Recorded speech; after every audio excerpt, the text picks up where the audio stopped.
Okay, so I think it's working. Yeah, this is our final judging, or kind of last hurrah for the 2023 virtual poultry show. So just to kind of reiterate, we're going through the open quail judging. It feels really weird to be on here by myself. I wish Mr. Yardley would have been able to come and judge for us live, but unfortunately that's just not the way it works sometimes. So he already judged all of the birds. He left comments on every single one, including placings for almost all of them. And so I'm just going to be going through and reading through all of those. So if you have any questions, go ahead and throw them in the comment section. If I can't answer them, I'm more than happy to forward them on to him. I can't always read. I understand a lot of his comments and thoughts, but I can't obviously speak for him. So on top of that, for all of you that participated in showmanship today, huge thank you. It went really, really well. I know some of them went a little bit long, and we had a couple cancellations, but between all of that, we were able to work it out. We had 11 youth all entered. They did great, and I have the results and that all figured out and tabulated up. So I'll be doing that right before champions for the quail. So stay tuned for that. We had a lot of quail questions in there, so hopefully this can help clear up and just show a little bit more into the quail world. I know that was kind of last minute, but I really appreciate that. We were able to even get some sponsors and some awards going there. So yeah, without further ado, on to the quail judging. Before we start, again, a huge thank you to all of our sponsors. I know I say this every time, but we really could not have done this show without you guys. And it's not like these are big corporations or big businesses. You'll see them on Facebook. If you see them in person, give them an extra big thank you for us. We really could not have done this without them. They paid for the awards. They paid for the judges.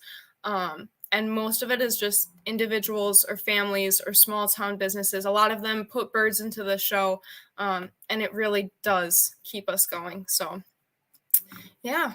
And then overall, we had 88 birds entered in quail, which is a pretty good turnout. We had quite a few exhibitors, and overall, I believe our all other colors class was by far the largest. We had 1,700 birds overall, which makes us one of the biggest virtual poultry shows, which is pretty cool. I never expected it to get this big. So yeah, thank you to everyone for kind of bearing with me. I know it's just our second year doing this, so they're still working out some kinks and different things, but I think it turned out really, really well. So starting with wild type, and there's only one slide. These shouldn't take too long to go through, but I am going to go through every single bird and the comments on there, and we'll place them for you. So these are in no particular order. We'll start from the top. And let me share this tab. So we don't have comments on this one, and I believe we should. So let me go back. I'll go to the next one and double check. I know most of them had comments on them. There we go. Okay, so from Martin, this one is 14th. It's a strong hen, just not the best leg set or build, and showing just a little bit of wear, but well filled out overall. Moving back to tab. Ooh. Let's go back here. Put these two on the bottom. They don't have comments or placing on them, so he was able to see all of them. This one is 14th.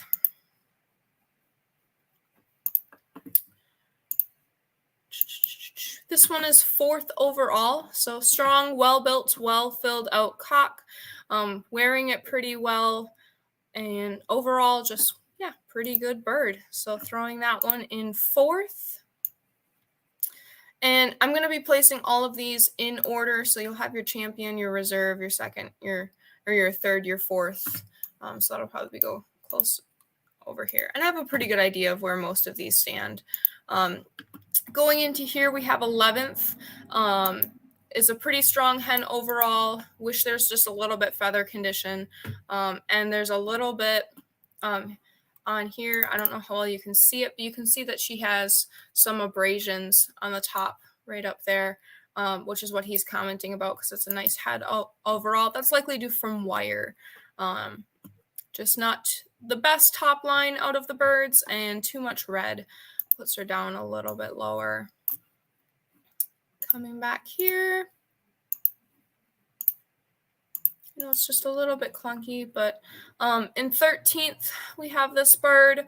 It's a little bit hard to see, needs to do a little bit maturing, and doesn't just quite have enough body yet. So that one will be in 13th. And I'm doing this, hopefully you guys are able to see it. And yeah, so this one here was there we go. This one here is a disqualification with the curved spine. It's in the photos, it's a little bit, you can see it here a bit, you can see it in the thing. It's that is one of the major disqualifications in a bird. So yeah. I'm putting those down here. We're on this one. So this one is 3rd overall, nicely built young cock. Just not quite as standout as the top 2, but without any real faults, and should have a bit more potential when he matures. So yeah, that one will be 3rd. This one was 4th. Moving on to this one, 190. This one is 18th. It just doesn't have that top line and that keel bone, which is that bone right down here. You can see it juts out just a little bit. That's likely due to some feathers, but just overall there. So that's going down here.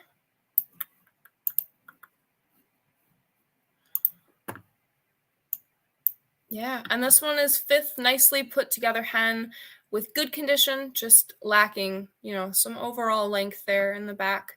You can kind of see that a bit. Going back here.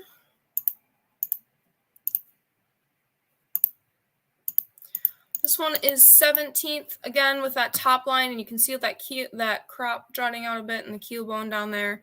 And it's got some of that feather damage, so.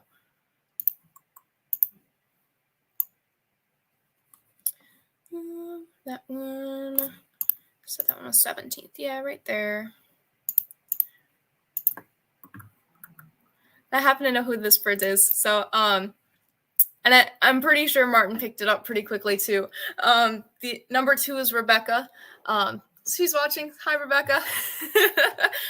This one took 6th with a really nice coloration, nice dark color. Just doesn't quite have the strength behind and in the legs. So all that Martin could see were the exhibitor numbers in here. He didn't know who everyone was. He took some educated guesses, and I filled them in afterwards on which ones he had gotten right. So, and there is someone on here. I don't know if they're watching right now. I hope they are, but very overall, he could not for the life of him figure out who it was. But very, very impressive. Got some things to say about that. So this is 13th, strong hen, well filled out, just not as put together as she could be, especially compared to some of the upper birds in there. So coming back, that's right over here. It's hard with the bigger one to do this. As we get into the other classes, most of them are a little bit smaller. Oops. I still want that bird on here. Thank you. Okay. On to number 34. This one took 7th. Well built out, pretty well filled out. Holds itself very well, just with the sex-link brown, which is not a fault for the. It's not a big fault, but for the functionality of it, for the class, it was just marked down a little bit for it. And it wasn't a disqualification, even though it is a different mutation, but just considered something less than ideal. Not that there's anything really wrong with it, but this will go down to 7th. This one again was a disqualification with the crooked spine. You can kind of see it in the back. You can see it on this frontal photo just a little bit.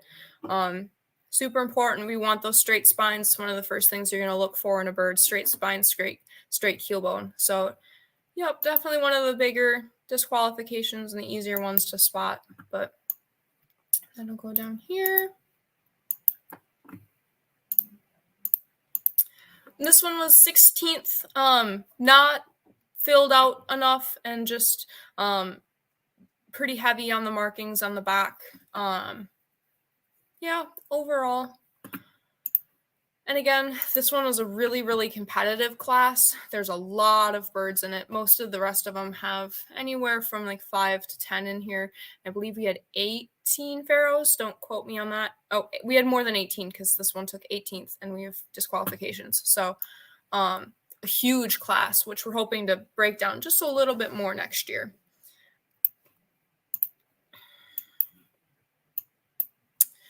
And this one we have 10th. Overall, nice, very nice hen. Just could use a little bit of a stronger head. And you mentioned it again here. It would have been one of the top few in any other classes. It's just really hard when you've got a ton of birds, a ton of really good birds in there. So I believe this was 7th, so we can go ahead and put that like right there. Getting down there. I know this one, yep, took 2nd overall. Very nicely put together hen. Well balanced, good color. Should mature into a very nice bird. She just has a bit too much of a stop between the skull and the top of her beak. So this one we had talked a little bit about it in the quail groups. You usually, let me see if I can zoom in nicely here. Right here, you'll want to see that curve to be really smooth, and it's just a little bit too much defined here for our quail today to take first. But again, taking reserve overall in the class is still a pretty big accomplishment with this many birds. So, and then another one of Rebecca's birds. This one took 1st, class champion. Strong bird, good color, good shade, and good bone. So not much in forms of critiques there. Yeah, moving on to this one. This one was placed a disqualification. It's an Egyptian, so the wrong color for the class. And he put in there if it's not an Egyptian, because sometimes your background here made it just probably makes it look a little bit lighter than it is. It's just too pale to be placed as a pharaoh. So, and that was something in the show. We had said we weren't going to emphasize as much on color, but there still needs to be some distinguishing, some cuts in there.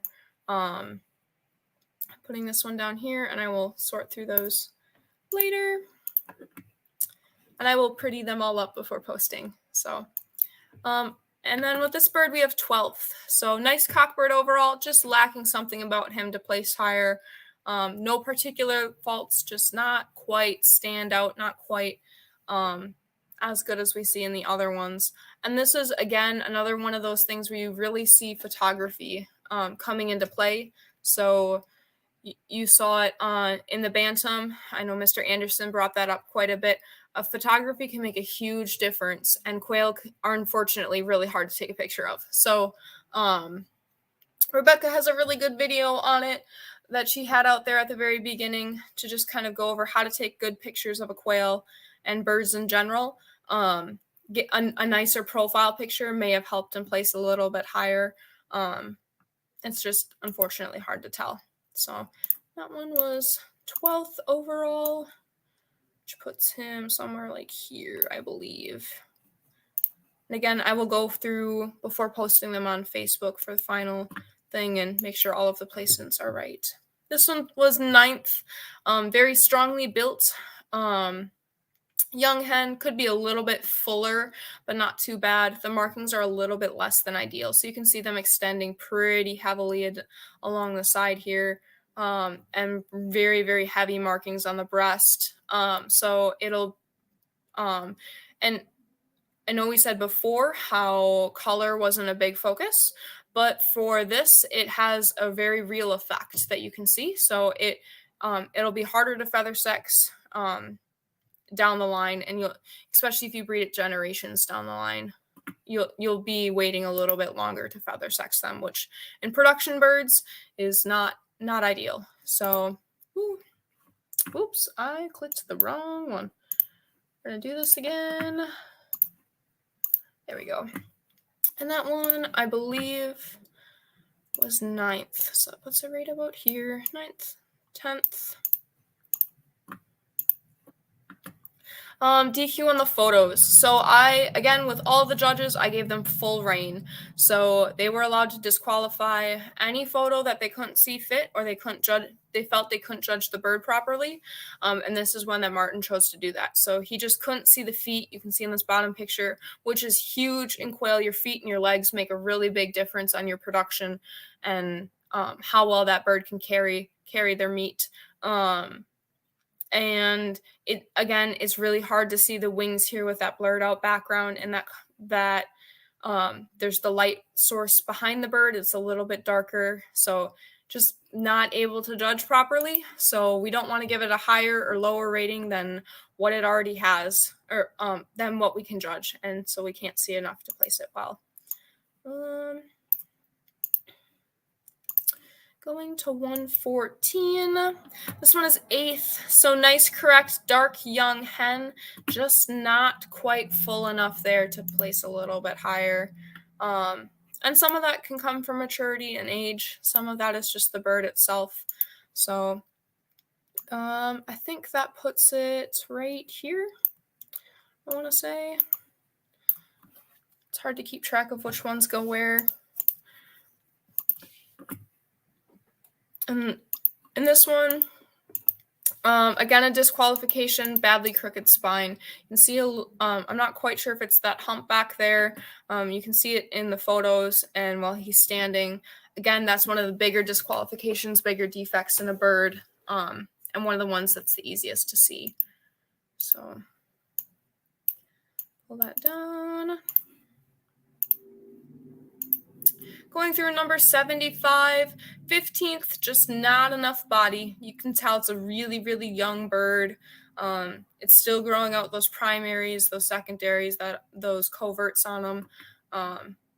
Yeah, just smaller boned overall. And again, quail being a meat bird, body size is very, very important. It's definitely something you need to have on a bird in order to do well. So this one, I don't know. I think we had it before, but disqualification with a curved spine. And so I think it went like this. And then once we get down here, we start getting into the disqualifications. Okay, so that is, I believe, our placing for Pharaohs. Again, any questions on what things mean, feel free to ask me. I know what most of it means as far as like his placing.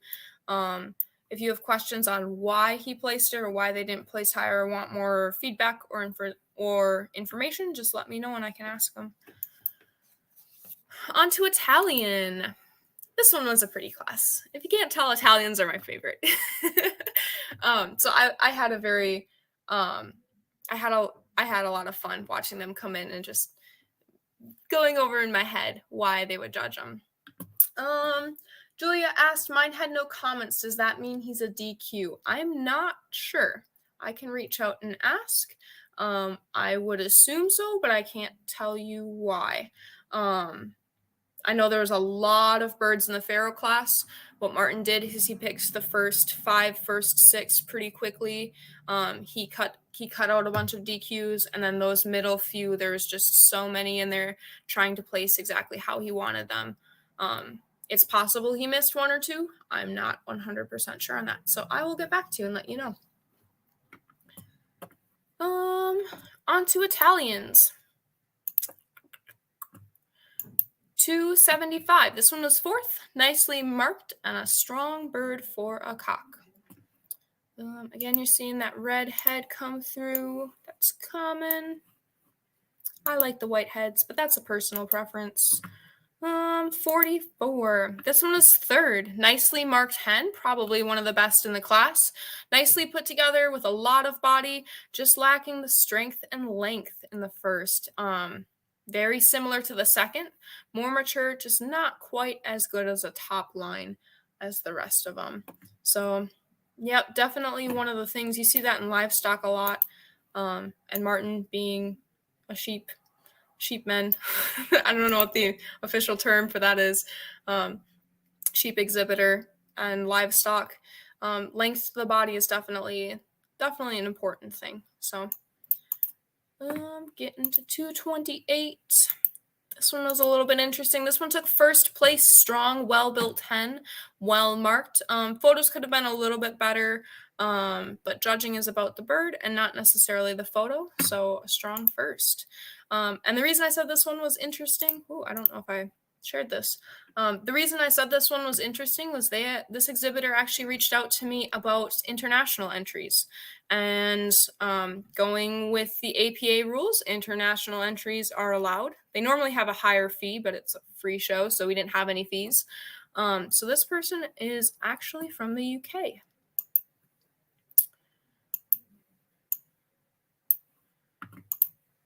Going on to Rebecca's bird.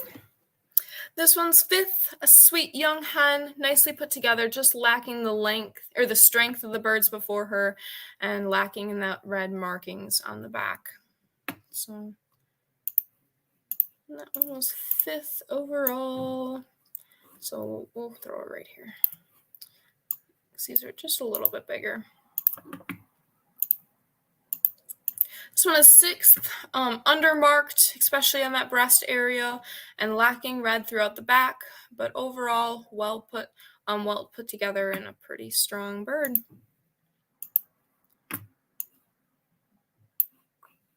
So that's sixth, and then this one was fifth.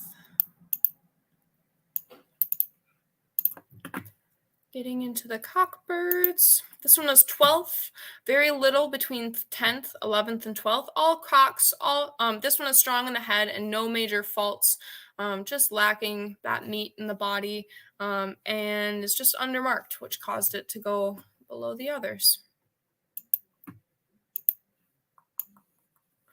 It's going down here. Another one of Rebecca's. This is 11th. Again, there's very little between the 11th through 12th places. Strong in the head, no major faults, just lacking in the body. And the markings on this one are good. Now let's try and pull some of these up a bit so that they're not.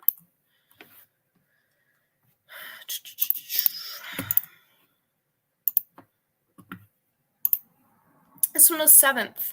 Very undermarked, especially in that breast pattern, but well put together and immaculate feather condition. Again, it's a little bit harder to tell the type from the side without a true profile. So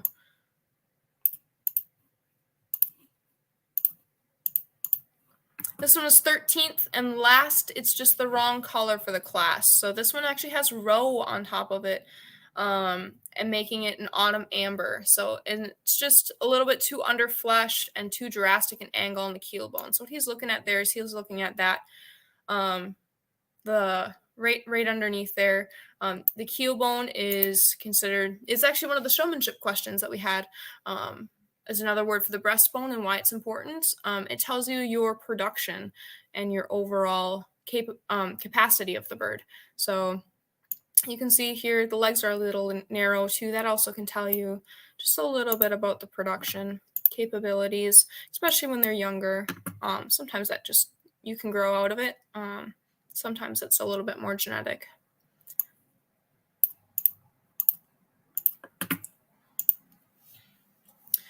This one's 9th, not bad hen overall, not badly marked or put together, but poor feather condition, and the leg set is just not very good, which takes her down. So what he's talking about a little bit there, you can see it here. You're starting to get into where your hips just are not wide enough apart, and Again, the leg set on the quail is really, really important. It tells you your production. If your birds can't stand well, it's pretty hard to get a well filled out, well-rounded bird without injuries when you start having leg issues. So that one is 9th. I'm going to say this one is 10th, just double check. This one was 7th. Okay. So we'll put that there. And I think we're missing that one and that one. No. Okay. This one is 8th, nicely marked and built. Just needs to mature and fill out and under conditions, which lets her down a little bit this time. I really liked the markings. That was just a personal comment I had. I am a fan of the black breast markings. I'm a fan of that spotting, that very conditioned spotting on the front, and then heavy marked on the back where every single feather's got that black ticking. But color isn't everything. So, and yeah, definitely can see needs to just fill out and be a little bit bigger. Some of that comes with time, some of that comes with feed. You can change some of those. And that's actually one of the interesting things. I'm putting a post out soon about it, about feed overall. And switch to this one. 9th, not bad overall, not badly marked or put together, just poor. Yeah, we went over this one. Poor conditions and poor leg set. So that'll go here. And then this one was our 2nd place bird. Nice young hen, just some maturing to do, nicely marked and well put together, lacking the strength and length that the 1st place has though. Again, I like the heavier marks. Martin apparently does too. And same with that breast. You want that nice breast patterning on there to separate the males and the females. So that's that for 2nd, 3rd. Moving these down. I believe that's an order. I will double check again before posting. It's hard to do it when I'm not sitting there and actually judging. And yeah, hopefully next year Martin will be able to, if we have him back again, or if we have a different judge, they'll be able to see it. They'll be able to Zoom call in. And on to Manchurians. I forgot to switch the tab there, so you didn't see me moving around the birds, but I can share. This is what the final thing is going to be pretty close to looking like. So for Manchurians, this guy took 6th, immaculately presented, great photography, great background, just lacking the strength, substance, and length that the birds above him do. You can tell, I'm guessing this one was a light box. They must have watched Rebecca's video. They've got that really nice smooth background. You can see that color really, really well when he's standing on something. You can see him standing very nicely. So yeah, really good job on the photography. This one's going to go here. We're going to say that's going to be 6th. I happen to know this one is going to be 1st. Could do without the markings. Head could be a bit stronger, but a very well-built bird and a lot of substance for the cockbirds. And if you're following along, you can see that he placed higher than that too, but we'll come back to it in a bit. Don't want to get too ahead of myself.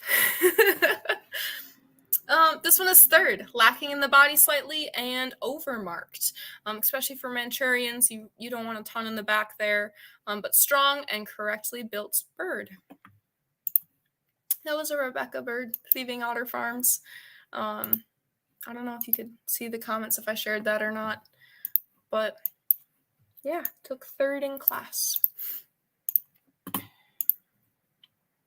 This one is 4th, overmarked again, and overmarked body and an undermarked head. Just lacking in length a little bit, but nicely put together bird with a lot of substance. So you can definitely see that breast starting to come in there.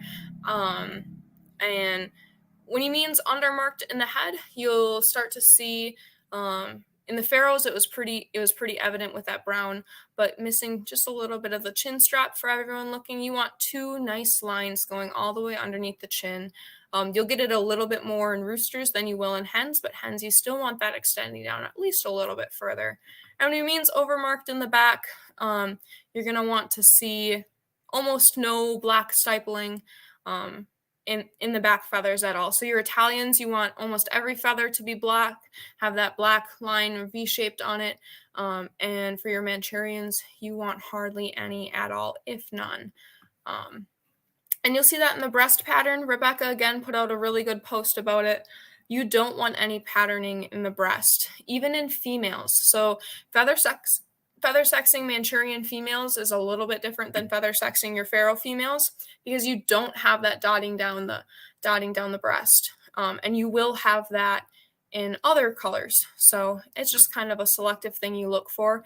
You're going to be feather sexing a lot more based off of your mask. So back here, this one took 4th. And that one we already placed. This one was another Thieving Otter Farms bird, and it took 7th. Just the top line in the carriage isn't great. Again, that could be a little bit because of the picture. You can tell he's probably about to either fly off or run forward, and overmarked again in that back. So he's starting to get there where he's got none of those black markings. You'll see that little white coming through a lot more. And then as far as the top line in the carriage, just could be a little bit better. And I'm, repeating Martin's words. I'm not necessarily my own personal opinions. So this one is 8th and last. Nicely marked head. So like I said, you're starting to get that chin strap going there, which is really nice to see. But overmarked body in the back again. Bad top line and leg set, which he explains a little bit. It's going to cause her to wear faster. You'll start to see her slow down just a little bit more than others. And I would say still looks a little bit young. Ooh, I realized I didn't actually. I did. Okay. This one took last. I believe that is there. With this one next. This one is 4th. The feather condition is not great. And plenty of maturing still needed, but a nice bird overall with sound structure. So, conditioning was huge. If you look at the standard on the ACBA website, I can pull that up afterwards. Right now, it's just the standard from last year. We're working on improving that and reformatting it so it'll look a little bit nicer and look more like a standard of perfection with a lot more information in it overall.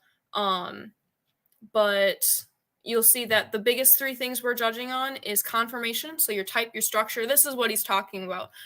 Conformation encompasses like your leg set, your spine, your structure. When he says it's got a lot of depth or a lot of body to it, that's all conformation. That's all your type of your bird. Your second biggest thing is conditioning.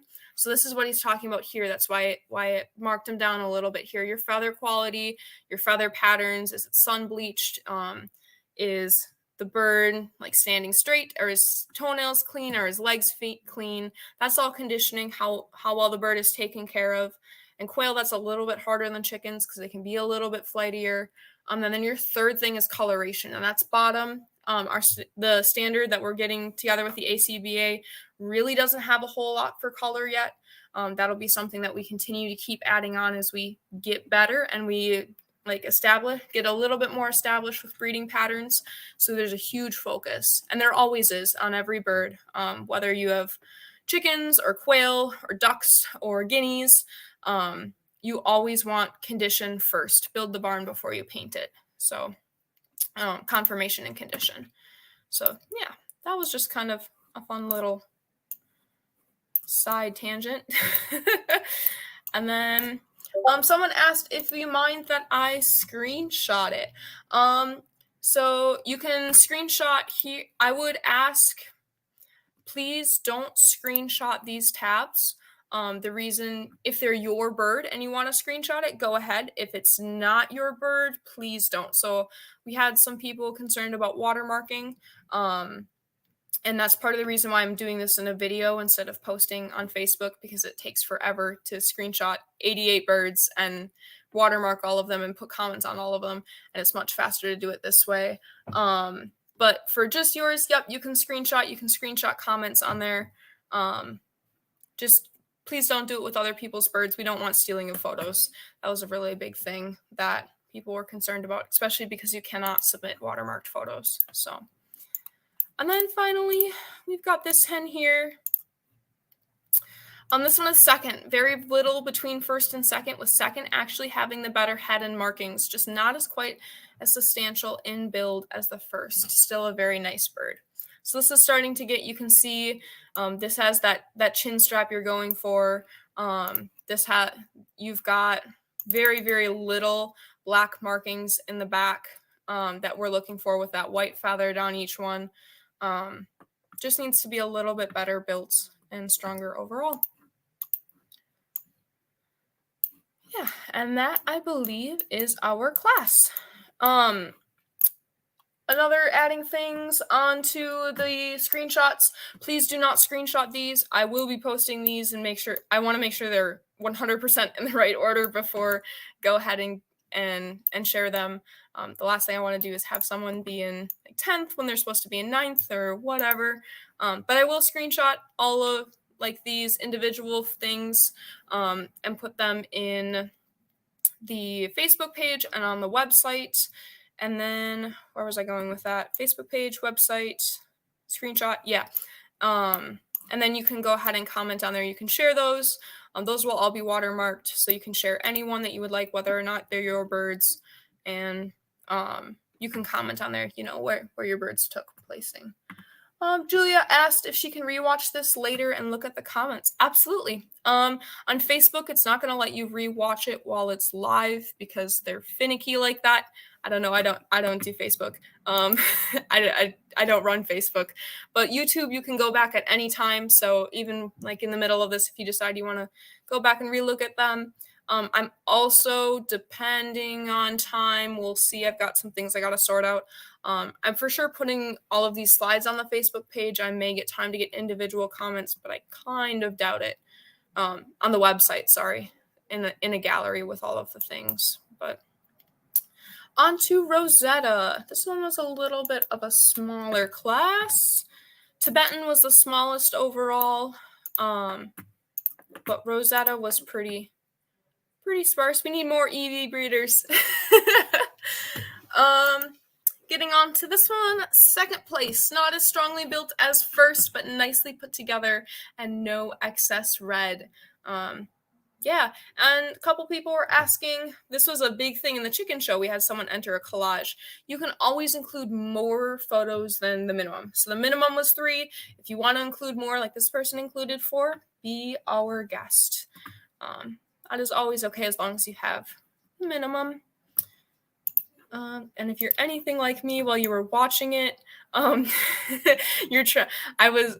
so Martin was doing it in the middle of the Open Bantam show for the last few, but the first few he was doing while I was on a car ride. So I was sitting here and he'd comment on one and I'd be like, okay, which one I'm going to pick which one I would place higher. And it was kind of fun.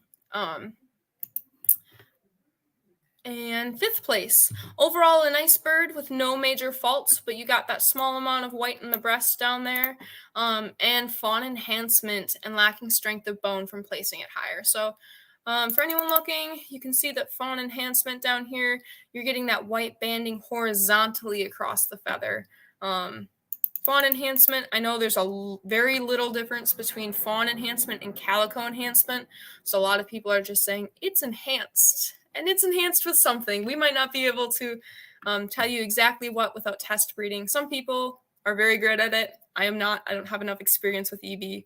I'm not an EB person. I have some EB birds now, but they're pretty. They're just not my favorite. 5th.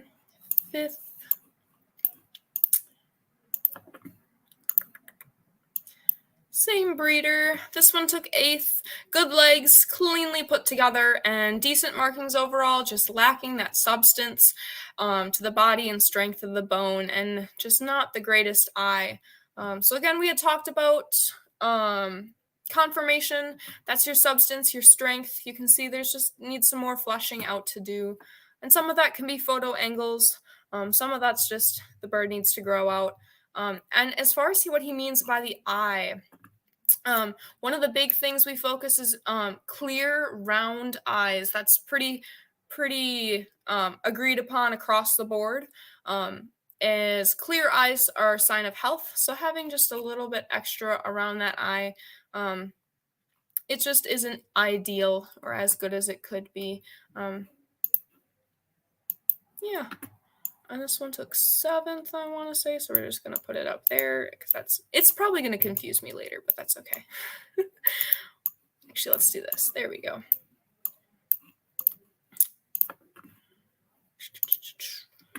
Seventh. Wasn't this one 7th? That is... Oh, 8th. The last one was 8th. This one was 7th. Sorry about that. Too coarse of build and feather. So the white in the breast and chin looks to be another gene present as well as EB and blurring on the markings, but still a strong and solid bird. So it could be the lighting. Again, there's quite a few posts out there. Rebecca's a great resource on your shade versus your direct sunlight. So this is direct sunlight. You can see that bird is showing up as really, really red. It may not actually be that red in person, but it's really hard to tell. You've also got that yellow striation down the middle of each feather. Just looks a little bit thicker than what I'd expect. So I'm guessing that's also an indicative of another gene. And he's talking about just a little bit of white. And an EB, it pops up, it happens, just not as great as it could be, not ideal. And as far as like coarse feathering, it's a little bit hard to explain here, but your coarseness of feathering is how, at least in poultry and chickens a lot, which is what I'm drawing from, and I'm guessing Martin maybe as well. You're looking at a lot bigger of feathers than ideal. I compare it to like an Orpington featheration versus an Old English game featheration. Old English game have really small, tight, hard feathered, where your Orpingtons have very big, loose, fluffy feathers. So in general, we don't need quite as hard of markings as the Old English game do, but a little bit more tightly feathered is ideal. Going on to this one, again, Rebecca's bird, first place, just a little bit too much red, potentially has sex-linked brown, and overall could be a bit longer throughout the body, but a well put together bird, a strong head, strong eye. So this is what we were talking about eye before. You really want that round look set kind of in the middle of the face more, and nicely marked without any of that white. A couple people wondering about sex-linked brown. You're going to see that right around here in that collar area, most prominent in EB. There was an interesting discussion a little bit a while back about sex-linked brown extending into the back, not extending into the back, and facial markings. And there's not necessarily one proper way to say it's sex-linked brown. So you can't just say, oh, the bird has a red head, it has to have sex-linked brown. It's just one indicator among a bunch of other things. Yeah, that was overall our champion. Getting into this bird, last place looks to have white in that flight primary right there. Badly shaped keel and rump, so it's a little bit hard to see, but you can see right here this line coming into here. That's your keel bone line. You want that to be nice and straight and well curved, set into the bird, and that's just exaggerated a little bit because it doesn't have all that meat there. But it also can cause that lack of meat. So keel bone, your keel bone is a huge indication of meat production and egg production in birds. That's why it's heavily emphasized in chickens and heavily emphasized in quail. So more correct keel bone will be more productive birds and more meat. Not always.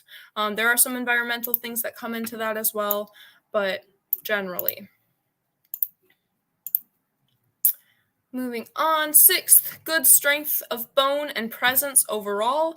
Very nicely put together, just lacking slightly in the hardness of the body as far as can be told, and feather. So it's fawn enhanced. Again, you've got this vertical line across every feather, and a large amount of white. So again, white in EB isn't ideal. It's not a disqualification yet.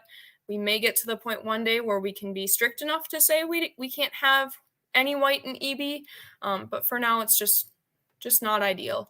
And when he's talking about in the hardness of body, he wants those feathers just to be held a little bit tighter. You can see in the back, kind of fluffed up a little bit in the breast here.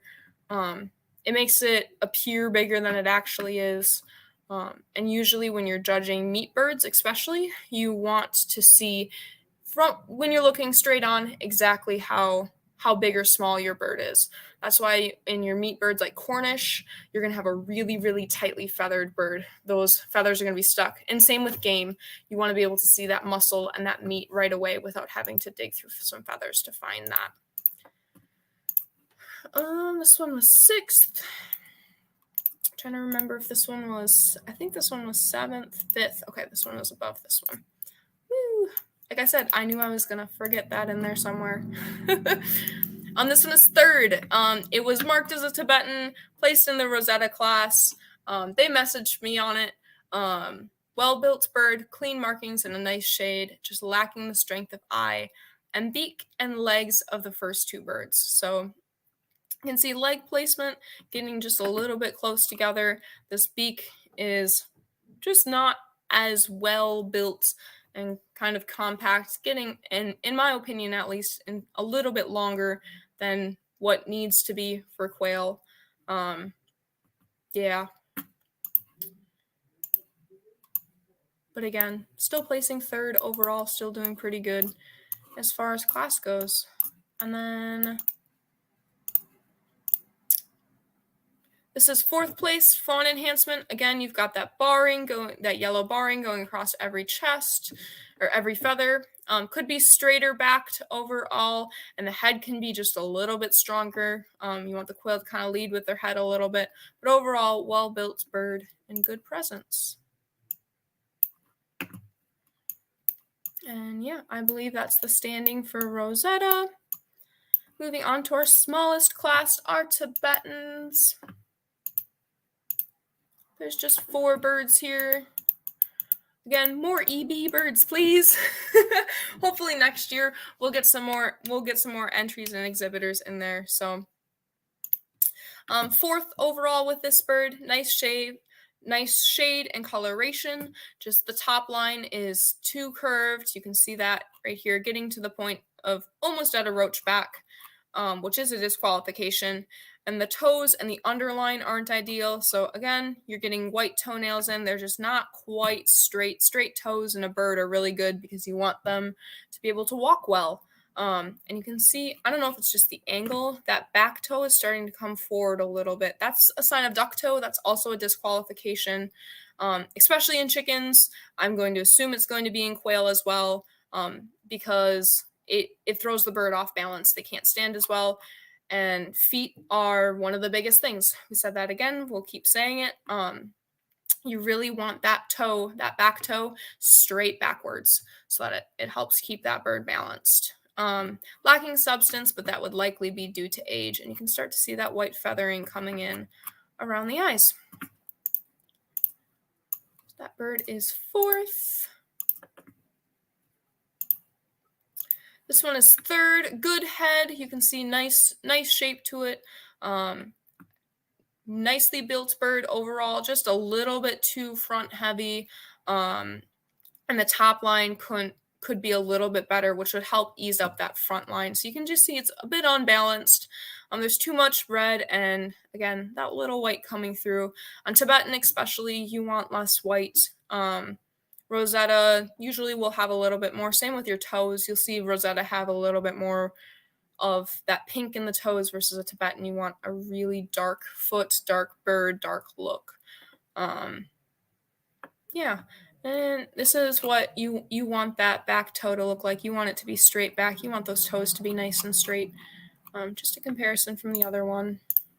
So this one takes third.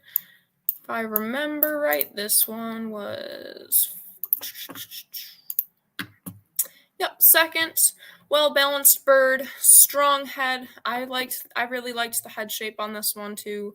Not the best top line, so you're seeing that back curve, just not as great as it could be, and could use more substance. And that single white feather in the breast, which is just there, and it's tiny, and it's itty-bitty. There might be a little bit of white feather coming through in there as well, which is not usually a place you'll see a white feather. Usually even in the breast, you're going to see it more towards that chin strap, but too much red overall for it to place higher. And finally, we've got our champion Tibetan.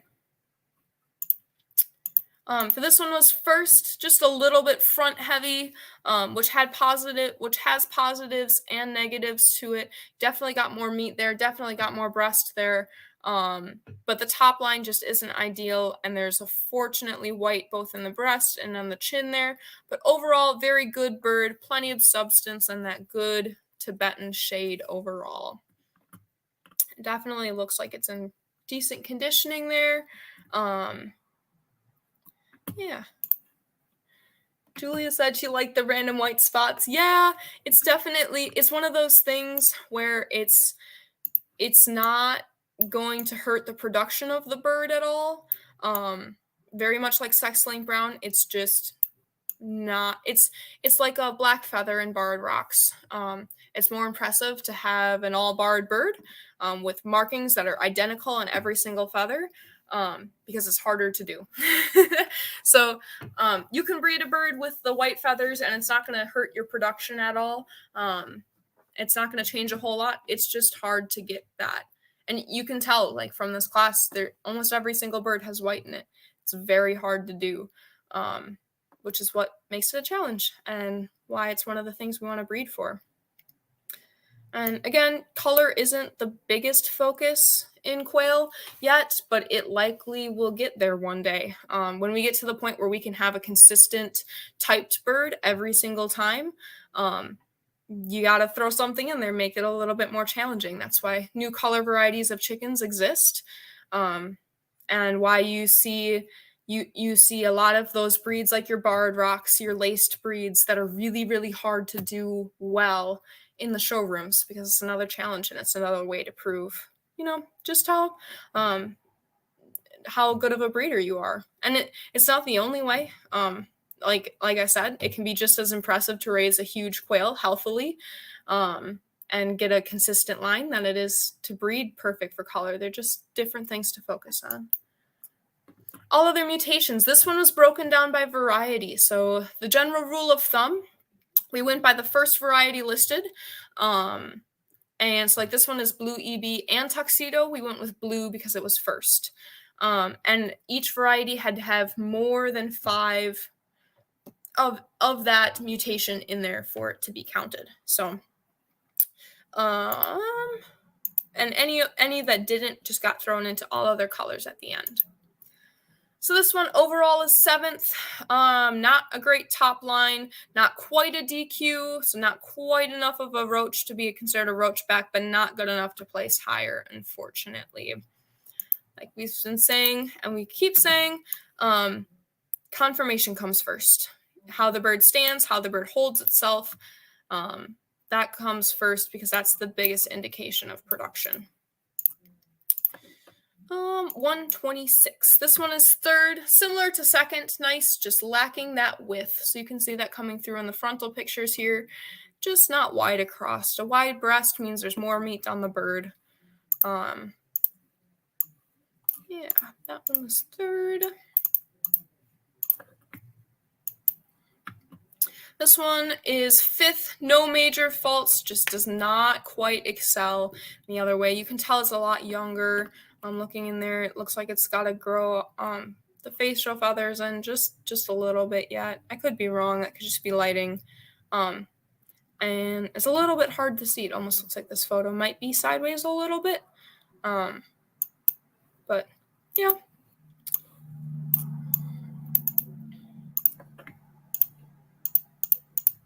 Second, nicely built hen, just lacking a touch of that width here. You can tell that again in this photo, especially compared to the first place hen. Place that one already. We're getting there. We're about 3/4 of the way done. So this one is 6, nice feather type and head, just not great balance. Better photos may have helped. Again, this goes back to photography. If you can get a nice standing high profile picture, bird looks a lot more impressive than if it's sitting or it's crouched. We had a couple photos entered in the Bantam show that unfortunately they placed extremely low and they were a great bird just because they were sitting and the judge couldn't judge it. So yeah, photos definitely help. Definitely takes time, and it's definitely worth it to sit and work with your birds if you have the time to do it, to make sure that they're tame and calm. This one is first, just a quality hen all around, very few comments. Yeah, nice job.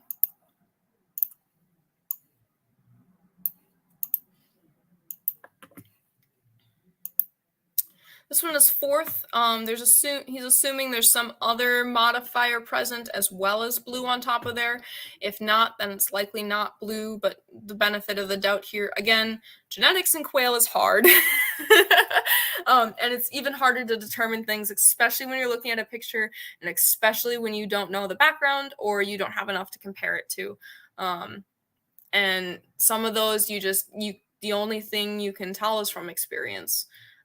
So nicely built bird, excellent conditions, just needs a little bit better balanced. It's a little bit front heavy. That one was 4th, 5th, 6th. And then this one, I don't know if we went over this one. Yeah, we went. This one was first. It was the first one that we did. Moving on to all other. Ooh, that was not quite right. We still have more to go in there. Surprise, you saw the all other mutations. Hopefully that wasn't fast enough to actually see it. And if not, if it was, I mean, I guess you get, yeah. 217, this one was 6th. Good all-around bird, just not great on balance. Again, bigger class here, so it's just a little bit hard to judge. And could have placed higher in other classes. 9th, not a bad all-around bird, just lacking a little bit in the correctness. Again, you've got that really sharp lead into the breast. May have placed a bit higher with clear confirmation photos. Again, that's your side profile picture. It's really hard to tell what the back of this bird, what the bottom of this bird, how this bird stands on its legs, just from the angle. And that's nothing against the bird. Sometimes they can be stubborn. Sometimes they don't want to sit nicely, but that's the way it goes. That's the way it goes all around for birds. I'm gonna put this like right here. I think that goes like that. 3rd, not quite as correct as the first two, but very well presented pure white. It's not often you see an all white bird anymore. Usually they'll still have that dot in the back. I always like them. They're very pretty. But yeah, they can be hard to photograph and get that really nice white color to come through. 13th, lacking strength and build, more likely to have physical issues with the prolapse early on. Again, you can start to see those hips aren't too wide. That keel bone is pretty sharp there. And yeah, as Martin said, without a build, without a great build in there, you're going to have more issues with production, and you're not going to get quite as productive of a bird here. This one is 8th, fairly correct and nice markings. The leg set is just not great. It's a little bit too farther back, and it doesn't quite have that strength in the build to make up for it. Again, you can start to see they're bowing out just a little bit.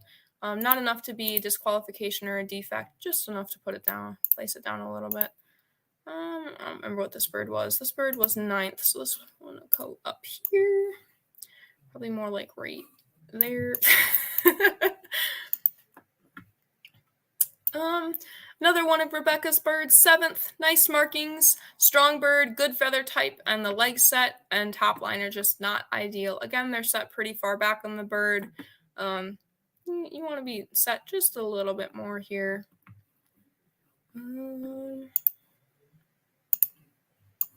7th. I'm going to give up on making this look pretty until afterwards. I didn't want to spoil it, everyone, right away. Probably would have been easier, but 4th, very nice built with a lot of substance, equal at least to any bird in front of it in type-wise. Just for a white, class the markings, let it down. So really, really nice typed bird. I very much like this bird. Wish I like my markings just a little bit cleaner in front, but in a white, you want more of that coming through. White, you can breed to the point where it's hard to see, and you might even miss it. And when you get to that point, where you can really easily miss white in a bird, you'll start to have it pop up in places you don't want it to pop up. So there's talk of a recessive white. It's not been scientifically proven at any point that I'm aware of. Maybe it has been and I just missed it, or I'm forgetting something in there. But there's a whole bunch of different white mutations. They all look very, very different. So like your white-winged pied can look very, very similar to your tuxedo if you select it the right way. And if you keep those distinguished and you keep those very different, it's very easy to tell which mutation you're working with. If you don't, you can start to mix and match those. And then you're getting into, okay, which mutation is it? Let's have the fun time of there's a whole bunch of white and I have no idea what it is. So it doesn't affect the overall production. It just makes it harder for genetics breeding, if that's something you want to keep going into. I think we already placed this one. I placed low. I accidentally downloaded it. That's okay. This is 14th, very bad top line and no length. So again, you're looking here, you're almost getting to the point where that is a roach back, and that is a disqualification. You want that length there. You want a little bit longer in that body to really spread out that meat just a little bit. It's possible that it just has feathers ruffled or is standing really weird. Again, photography can make a difference. And that one went after this one.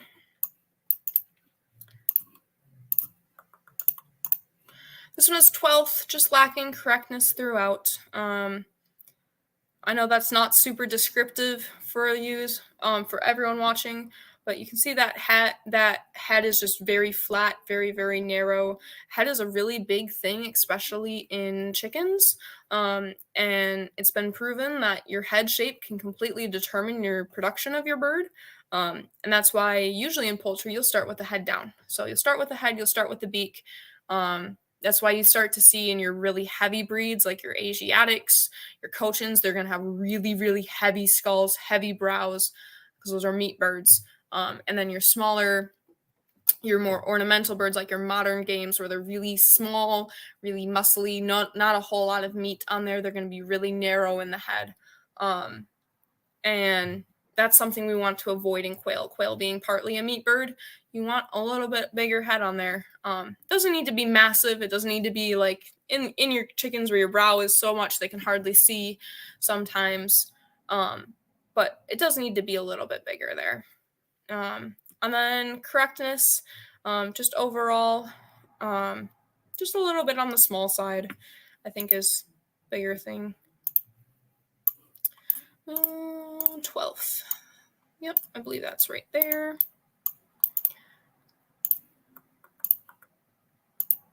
This one is first. Pharaoh tuxedo, not quite white-winged pied. This category was just white, so any white mutation, they just labeled it white-wing. Still a very good bird all around. And then, yeah, you can see it placed higher.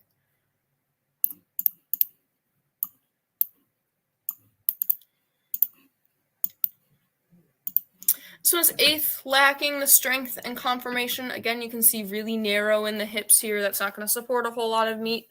That's a really big thing you want to look at. that eye is nice and round, but it's a little bit big. And that head is just a little bit small compared to the overall body, at least in this photo, but still fairly correct overall. I want to say 8th was like right here, but I could be wrong.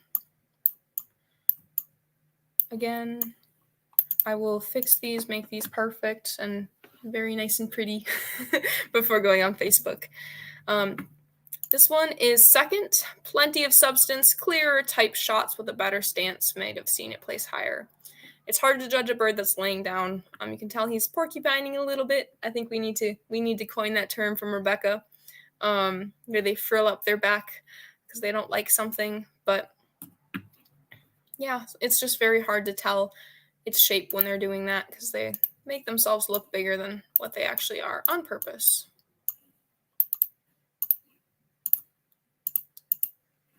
White wing, this one is 5th. It's Ferrotuxedo, not quite white wing. That's likely due to the large amount of breast area, or the large amount of white in the breast. Again, you breed the 2 phenotypes together, you can get them looking almost identical. So it's just the natural phenotype of what they're going to look like. Martin is the person to talk to. He's bred both of them. He's worked on both of them, so he can identify that pretty well. Just not quite as standout as the ones above him, placing him. That's placing him down today. And I do want to emphasize it's the same thing at every single show, especially a little bit more so for virtual shows. This is one judge's opinion on one day with one photograph. This one's 11th. The top line isn't ideal. The rest of it's good. So you're starting to see that roached back just a little bit in there. Again, could be the photo. And the feathers could just be in a bit of a better condition. But like I said, one judge, one day.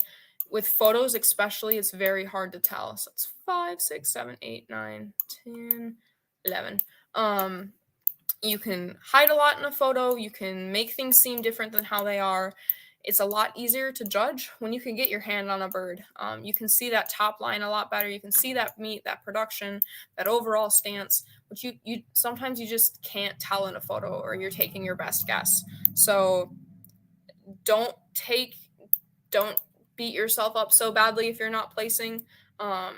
Just gives you something to work on, something to focus on, and yeah, that's really the whole point of it, is that you walk away with something and that you can say you've learned and you've become a better breeder because of it. This is a Rebecca bird, 8th. I think we should just start calling them Rebecca birds. Very nice hen. The leg set is just a little bit too far back and lacking that power, especially towards that back end. That throws it off of balance just a touch. We're going to throw it here. I'm going to guess that's where 8th is going to go. I'm probably off again, but it's fine. Thieving Otter Farm, 2nd. The leg set, again, just a little too far back, but very nice bird otherwise. So that's reserve of variety. This one is 3rd. Better presentation. Might have seen it placed a little bit better. The top line isn't perfect, but a well-balanced, put-together bird. You can see this leg set here. Very straight leg. It's not bowing in. It's not bowing out. Those hips are set very nicely on him to carry that breast meat well. That profile picture just could use a little bit. You can tell he's a little flustered. His wings are out. Same with this one. Just not the best condition yet. A thing you'll see in the poultry world, especially when you get to bigger shows, and hopefully it'll become the same for quail as we start getting into more in-person shows. You'll see a lot of people using conditioning pens, and that's a really helpful thing, where basically you're going to take a separate pen and you're just going to put one bird in there, and it's usually on wire. Sometimes it's on shavings, depending on the type of bird. And what that does is it prevents the bird from getting beat up by other birds. It makes sure that making sure that the bird is getting enough food. It has all food. It's not competing for anything. And especially when it's on wire versus on grass, you'll see their feather condition will start to change, especially if it's just getting out of a molt. When a bird comes out of the molt, it's the best time to put it in a conditioning pen, because it's going to grow back in and you're not going to have anything to disturb the feathers as they're coming back in. So That's something you'll see a lot in shows. Eventually we'll get there with quail too. My own birds are starting to get to that point, so I've got a show coming up in about a month or so that I'm bringing some quail to. More details on that will come soon. I've just been busy with this. So this one is 10th hard wearing sort of bird, just not the substance of the rest. Again, a little bit more on the condition. The feather texture isn't the best, and that coloring is really interesting too. It could just be the lighting. A lot of things can be changed with lighting, but let me double check which place this one was. I want to say it was 8th. Yeah, I remembered. So that means this one's going to go like here. This one will go like here. This one was 1st, just all around excellent hen. Yeah, sometimes Martin's got a lot to say. Sometimes he doesn't. This one is 6th, good bone, well-presented hen, just lacking the substance in the back half. So you can really see that back starting to fall flat there. It kind of shapes off. You might be able to increase that with a little bit of extra food in there. It could be genetic. Depends on how old the bird is. It could. It depends on your breeding goals and what you're feeding and everything like that. Just like so many things. 5th, proper breeding hen, fantastic body, just lacking that strength of the bone, and looks to be carrying herself, though it does look to be carrying herself well. So she might be a little bit young yet in there.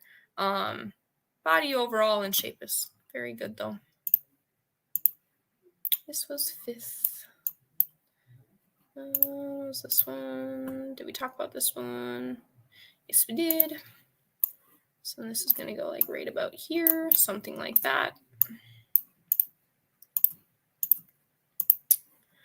This one is 12th and last. Not badly presented, just a bad leg set with nothing else that can really help it.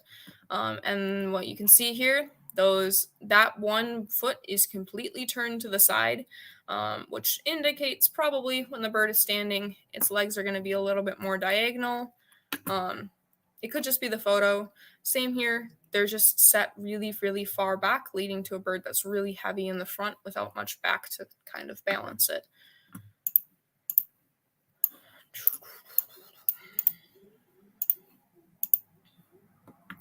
This one's 11th, well presented, good photos, just not a great top line. So you're looking at that right there. Could be a bit smoother, but better put together. Same in the back, you can see it kind of bumps off just a bit sharp.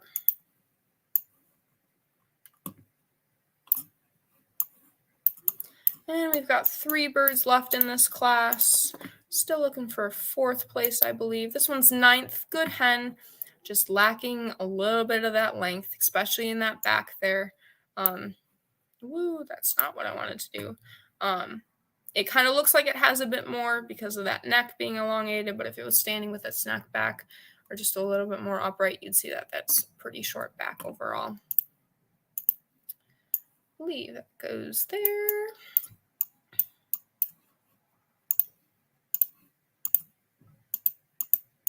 This one is 7th, a good cock, just the top line not being as great as it could be.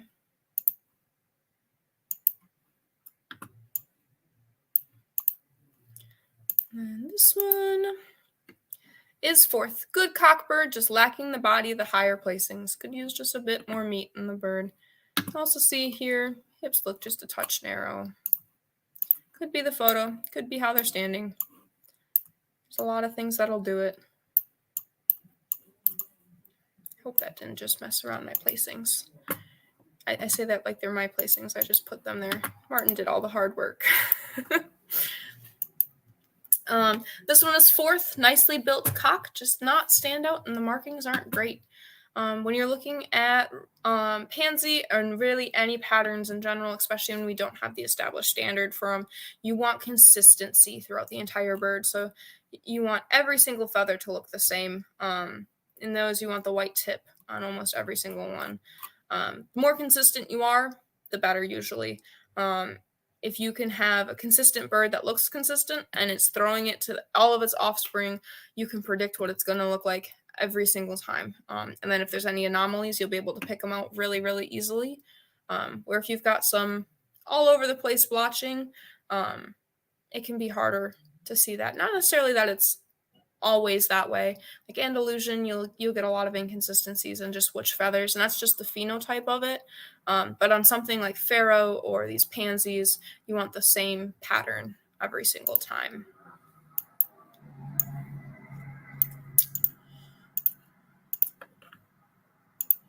This one is third, very similar to second, just unbalanced, and you can see that just a little bit. That back is just lacking just a touch. It's a little forward heavy. I'd say, like, you can see here the markings are just a little bit better on the front. They look just a little bit more symmetrical.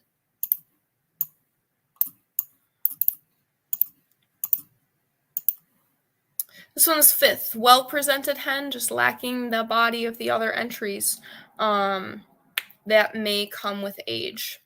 So Rebecca asked if some of the birds are missing. There's a couple she entered but haven't seen. There's an all other colors thing coming up. So if they didn't fit in here, they were kind of thrown into the all other colors. I know silver had a lot of that. We had like 4 silver entries, so there wasn't enough to throw in a separate silver. So they just all went into all other colors. And there might have been, let me double check. I know your blacks are coming up. Your blacks are next. There's a decent number of blacks entered. Andalusians are also there. Fee is coming up yet.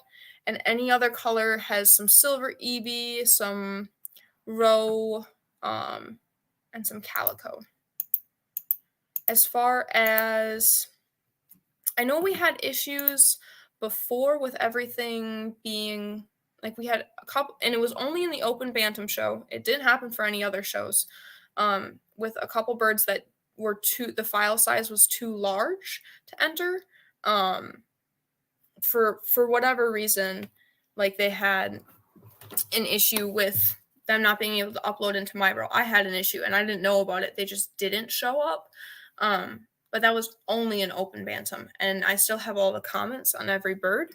So like Martin was judging solely based off the Google Drive and exactly what was submitted, where Mybro or these were imported. So if it still doesn't show up once we get to the very end of it, let me know and I'll pull the comments for you.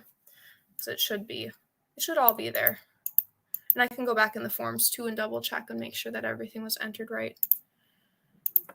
Getting into this pansy. This one was second. This one could be better fleshed out and balanced, but for a cockbird, strongly built. And you'll find that actually it's kind of interesting. It's the opposite of chickens. Here, male in quail, females tend to be a little bit larger than the male. This bird obviously takes best of variety here. A very easy first, excellent body and correctness to the hen, also fourth overall. But yeah, females tend to be a little bit larger than the males. I could probably find a reason why. I don't know it off the top of my head. It's probably bad of me. On to blacks. So here's some of yours, Rebecca. Going in here, we're going to start with seconds. Very well filled out and marked hen, nice and correct. Just a little bit front heavy here, and white toes. So you can see those 2 toes. And that white patch, not ideal. I know you're working on that line of banded blacks. Right now, we're trying to keep things consistent. So we're going to try and keep the blacks all black, just like the Tibetans are all Tibetans are all black, but you can definitely breed for different colors. You can definitely emphasize that and get that banded black back in there and get that going consistent, which can be just as impressive. It's just for right now. First, very well filled out, put together and well marked bird. A little bit finer than ideal, I'd say, especially in the head there, but with that being normal for EB based bird, and this class as a whole, quality throughout and placed higher too. Get there. This one is third. Very nice bird. Correct. Well filled out and good color. The top line is just not quite there compared to the first two.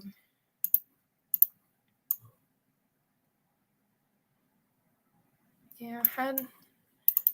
Let's see. Here we go.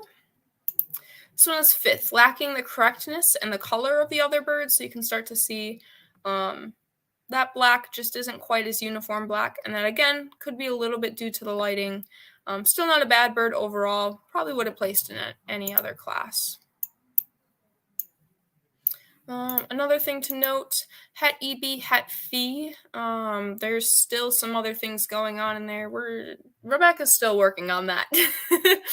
We're not quite sure all that's going on with black yet, but there's definitely some more things besides just EB and fee in there.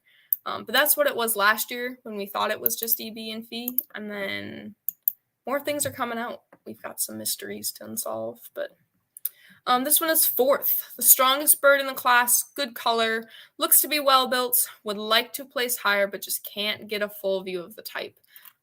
You can't see the back hardly at all here, so I guess that's what he's talking about. But legs look to be well set. Nice breast on there. Usually when we want a wing spread photo, we want it on the back. The front shows the breast and it shows the meat very well, which is what you'll see when you're looking at like market turkeys and market broilers. But for quail, we're looking at the back for conditioning and coloration a little bit more than the breast, because you can get a pretty good breast idea from the breast photo or the frontal.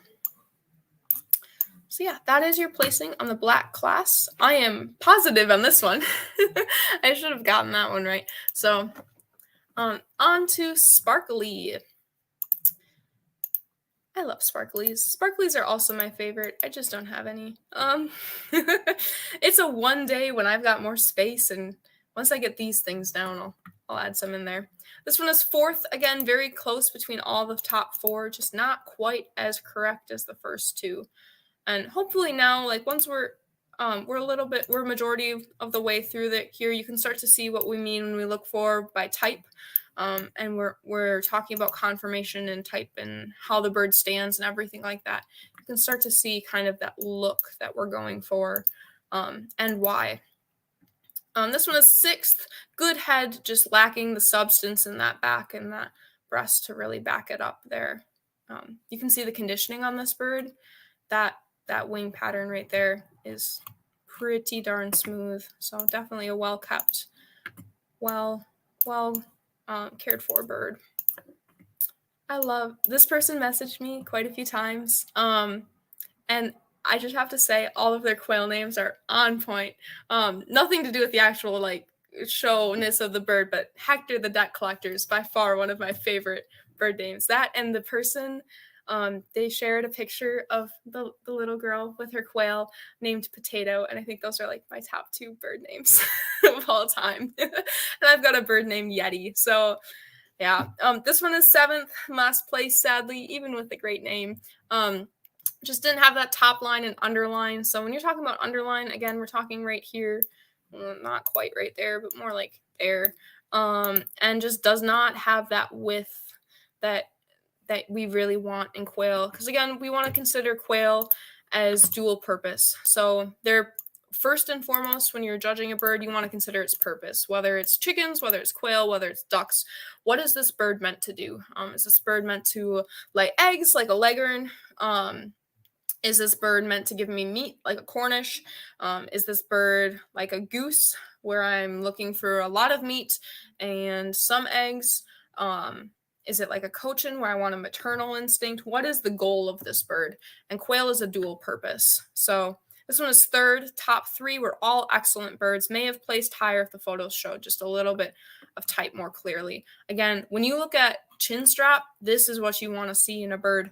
You want to see this black line coming off the beak. You want to see that white underneath, that white line coming down. Really, really good color in the face overall. And it could be accented a little bit because it obviously has fee in it. So it's taking out any other colors. So the black and white are a little bit more prominent. But yeah, when you're looking for like a good chin strap and what you want that head of a quail, that color of the head of the quail to look like. That's a pretty good example of it. Yeah, where was I? Oh yeah, dual purpose. So we always want to consider that quail are both meat and egg layers. That is their purpose. You don't want you can breed for more. You can breed for a bird that's primarily meat. You can breed for a bird that's going to lay you more eggs. You can do that with quail too, just like they did with chickens. Like Wyandottes, there are production Wyandottes that will lay more, and there are production Leghorns that will lay more than a heritage bred Leghorn for show. But dual purpose birds are dual purpose. You still want them to have meat on them, you want them to have substance on them, and you want them to be able to lay a lot of eggs. And that's true for quail. So when you're looking at them, when you're looking to pick up quail and pick birds, you want to pick a bird that can do both. Yeah, and that's something I think people don't quite realize about the chicken world. If you're pretty new to the show world, there's a lot of controversy in the ACBA about, do we have a meat separate standard for meat and eggs? And maybe we will. Maybe we'll have a separate standard for production. But when we're writing a standard, when we're looking at birds for show, you still need to think first and foremost, what is this bird for? So this one is a sparkly Italian. Again, one of my favorites. This one is a second, very close second. Good hen. Last year's bird was the one I picked with that sparkly Italian, sparkly fawn again. I love the look of the yellow bird with all of the heavy markings on it. I don't know, it's very pretty. This one is fifth, just lacking substance. Yeah, not a whole lot to say. This one was entered in sparkly instead of calico because we didn't have enough birds to enter it in calico, and Fee was a lot more competitive than sparkly. So to get the numbers we wanted for sparkly, we threw it here. That made it just a little bit more even. I'll talk about that after this one. So this one is most correct bird all around, and you can see it placed pretty high otherwise too. Yeah, this is your overall. Next year, as far as all other colors, it's going to look a little bit different. You can see that this is a really, really big class, and that happens in the chicken world too. Just ask any one of the judges about the feather leg class. I don't know if Ryan's watching this one for the showmanship, but the feather leg class is always huge, no matter what show you go to. But to make it a little bit more even, this one is, I'll explain a little bit more after. This one is fourth, solid and well filled out. The feet aren't ideal. Again, pretty far back in there. Those legs are really, really short. You get this feathering covering a lot of fluffed out just a little bit more, making it look a little bit more unbalanced than it actually is. It could be a little bit stronger bone. Yep, he's watching. Said feather leg was huge. I want to say there's probably close to 100 birds in it. And when you get really, really big classes, it's almost unfair because you're getting to the point where your champion feather leg gets the same as the champion single comb clean legged, but you're beating out twice to three times the number of birds. So and then you get people that don't want to show it. And, but yeah, so on this one, fifth, nice bird all around, could be a bit more correct in type. Yeah, you're looking at the back line there. The top line could just be a little bit better. The eye, from what I'm looking at, could just be sunlight squinting. You've got that very narrow shaped eye. We really want round eyes, and that beak is getting just a touch long in Andalusian. And so the people asking how you tell they're Andalusian versus silver or EB, this bird is probably not the best one to use, but I can anyway. You've got that one little feather here, and that does it. That makes it an Andalusian. There's a couple more in the back. You can see just a touch better. Your one patch of undiluted feather, any undiluted feather makes it an Andalusian for the most part. I don't think there's any other mutation that we have in quail that'll do that. quite as much. So your silvers and your EB, your silver also will have that white wingtip. That's a silver and Andalusian thing. Rebecca, if you're watching, if you want to comment, do you have data on that Andalusian and homozygous? I know there was no homozygous Andalusian entered or silver, but there's talk. There's no proof. I say there's no proof. There's no scientific studies that say that Andalusians are lethal in homozygous, but that doesn't mean they're not. Rebecca was saying that she did have some, I believe. At the very least, we know silver is lethal, and you will get almost all of them die before they reach maturity. A lot of them die in the shell. You have a lot of embryonic deaths and mortality. This one, okay, we're on the right tab. Third, a nice special young cock will mature into something special. Nice to see new color combinations. A bit fine bone to place higher. So my guess is there's some fee on this one too. So all of you talking about Snowy. I don't know if Kristen Kugel's watching, but Kristen had asked about Snowy a couple times, and they're beautiful birds. But that's when you're getting some of your grays. Usually it's silver, I want to say, but you can do it with Andalusian. You'll get this really, really pretty gray and white looking bird. And with that Andalusian, you'll get just a couple color splashes coming through. Yeah, some fun color combinations. Whoa, I don't know what I just did. I lost a bird. Surprisingly, at where I am so far, I have not lost a single quail, which I feel like most of the quail breeders, yet. I say yet. Watch, I'll go out tonight, and one of them are gonna fly away on me. But this one is 6th. Nice color and bone. Could be a little bit better filled out and more correct. You can see it's a little bit small. The feet are set pretty nice, so it's potential it could grow a little bit bigger, yet could just be young. Can't really tell from the wing spread photo. Yeah. Let's see, that'll be 2, 3, 4, 5. This will be 6th. But yeah, no, quail are fun, but they do love to fly away on you, and they will not come back.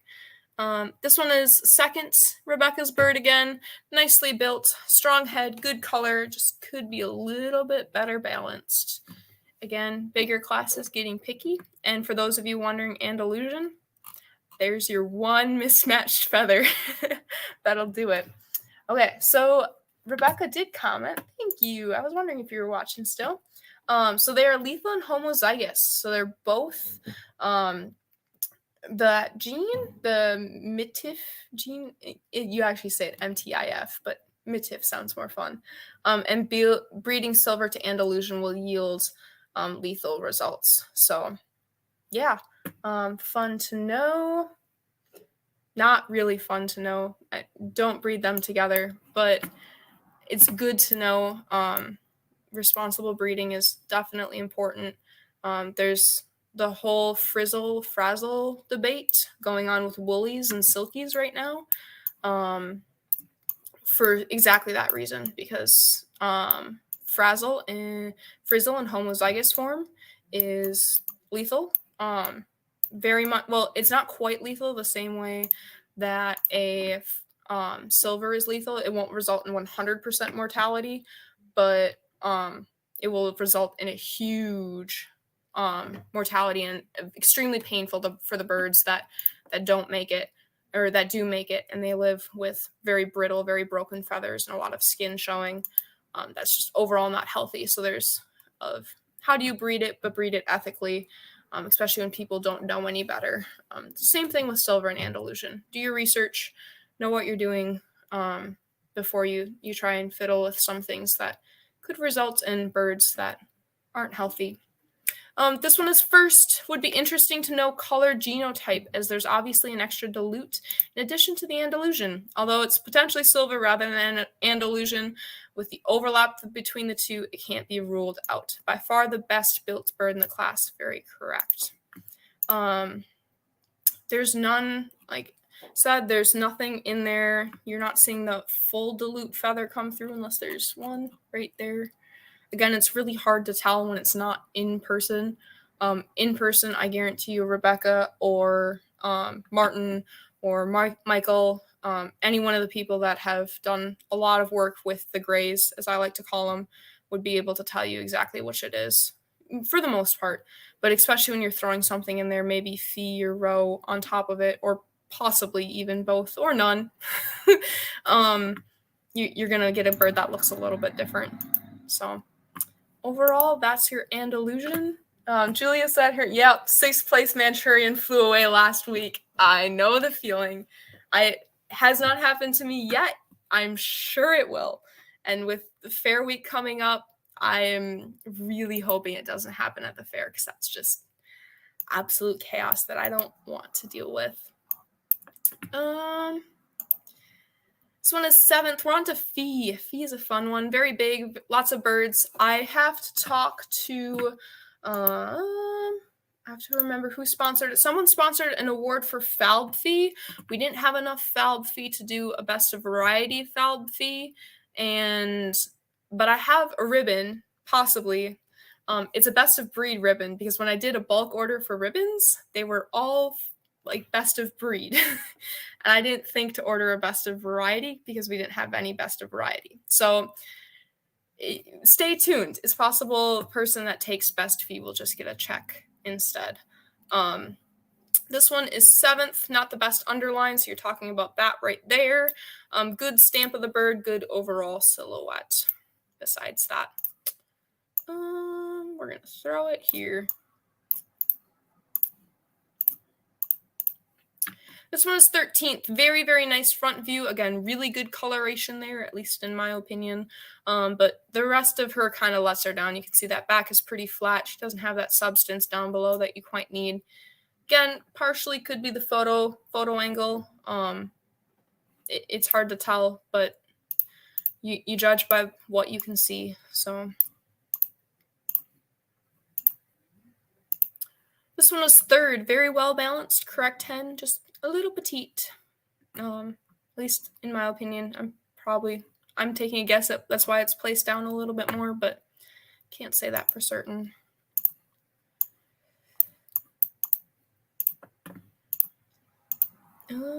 This one is 8th. Nice bird, could use more length. You can see just a little bit short in the back there.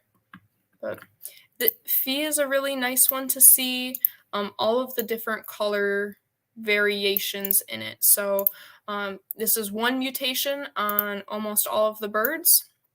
This is all just Fee acting, but this is different base patterns and how they interact, and they make every bird look just a little bit. Ideally, we want these to look consistent, but until we get shows established and we get more people breeding for consistency, it's gonna be a variety.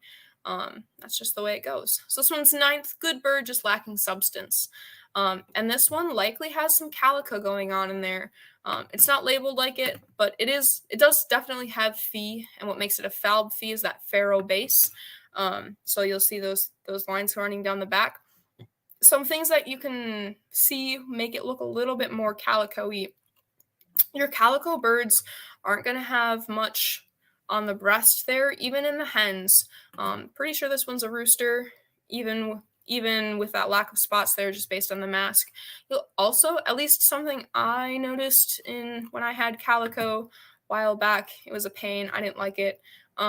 You'll get a little bit different looking of a mask there. You'll get a little bit more of that orangey kind of look, and I could be completely wrong, but you'll also see your wider striations in the back, so a lot wider than what you're going to see on a regular pharaoh without calico. All indications that it has heterocalico, which can be really hard to see in heterozygous, and it's one of the reasons why we didn't focus on it as much in the show. A lot of those hard to see mutations, we didn't dock points for it. Like sex-linked brown, like heterocalico, heteropansy is another really big one that's controversial in and of itself. But this one's 15th. Leggy builds, just needs to be a little bit more correct and a little bit more meat on that bird. Again, quail are production birds. They're built for meat. Even with pretty colors on there, you still got to consider what they're there for. And I've completely forgot all of. I'll go back and fix those. This one is fourth. Good, sharp, and well-balanced correct hen, just lacking a touch of substance. And this one was a Rebecca bird. We had a great conversation on it. It's actually one of her black crosses, I believe. Rebecca, if you're still watching, F3 maybe? Was this an F3 bird? Maybe an F2 bird? Definitely not an F2 bird. But you can start to see that coming through. It almost looks like it has sparkly. I think we agreed it did not have sparkly. I'm not quite sure. Hopefully she'll comment and let us know. But she was wondering if Martin was going to catch it. And he didn't say anything, but again, color isn't focused. Yep. She commented on there, must be an F3. I think it was so originally black crossed to Pharaoh, then you cross that back to a Pharaoh, possibly. Oh, no, and she said, yeah, no sparkly in there. I think it looks like sparkly. It's not. More mysteries of black, whatever that black modifier gene is in there. They'll figure it out eventually. It's going to take a little bit, but we've got some great breeders working on it. So this one is first. The leg set could be a little bit better, but good, strong, correct hen. Good coloration overall. I really liked this breast patterning here. This is a tangent. This is not Martin's thoughts. So not the official judge, but congrats, you're here. You get to listen to it. I really like a well-marked female breast, and I like that patterning starting to come into the back too. It reminds me a lot of Tamara's. Yeah, took first. I forget what we said this one was, but I know we definitely went over it. It was fourth, which puts it there. This one goes over here.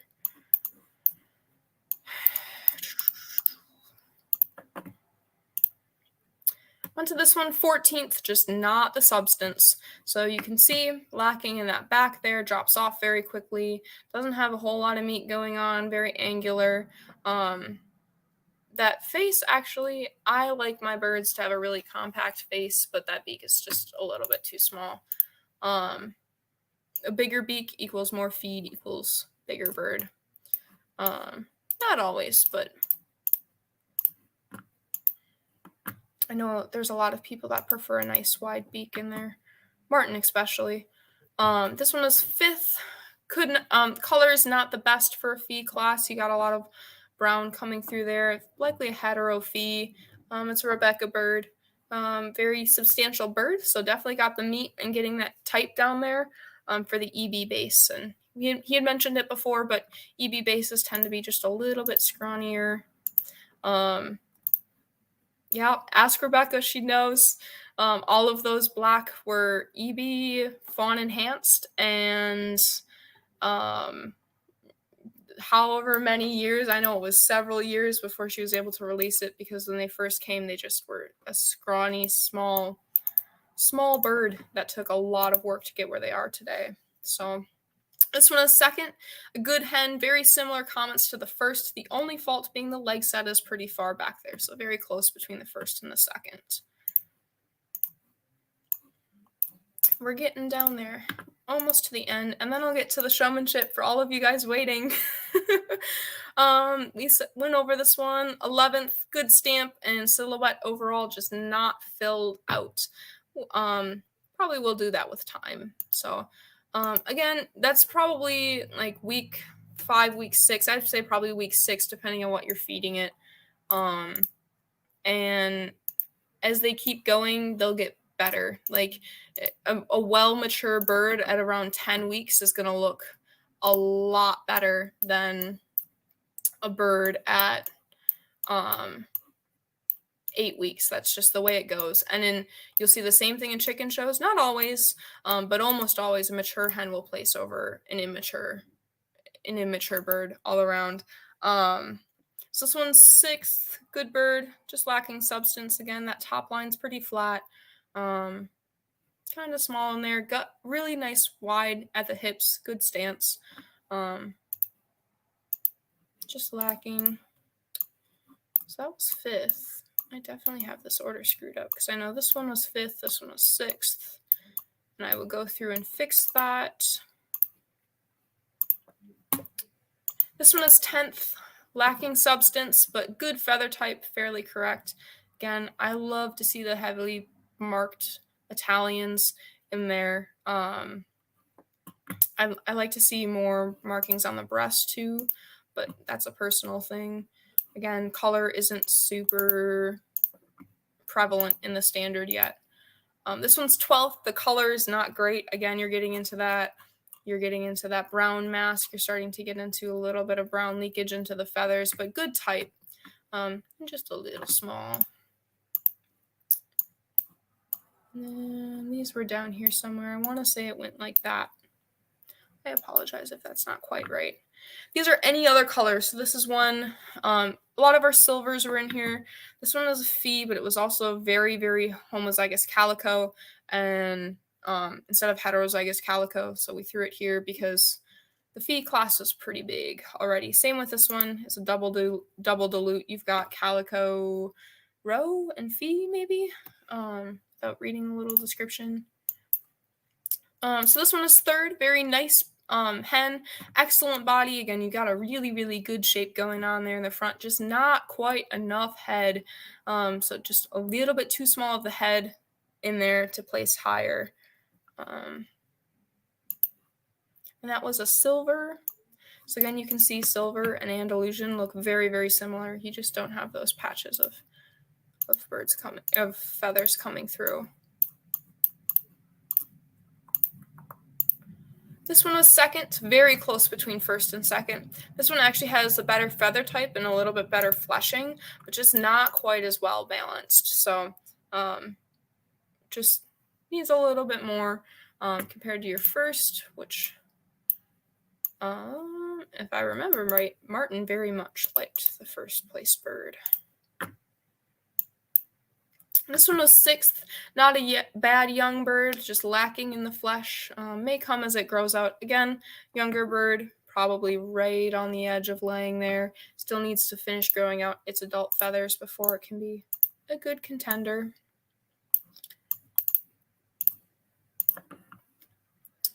This one is 5th, not nice feather type, just not correct enough in the build. You can see the leg set's a little far back, the head's a little bit small and shallow, and you're just lacking a bit in meat on there.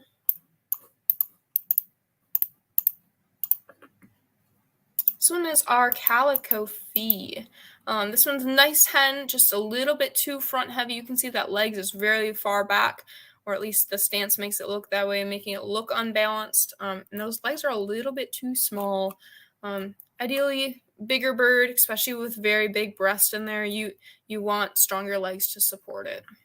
Because again, feet comes down to a lot.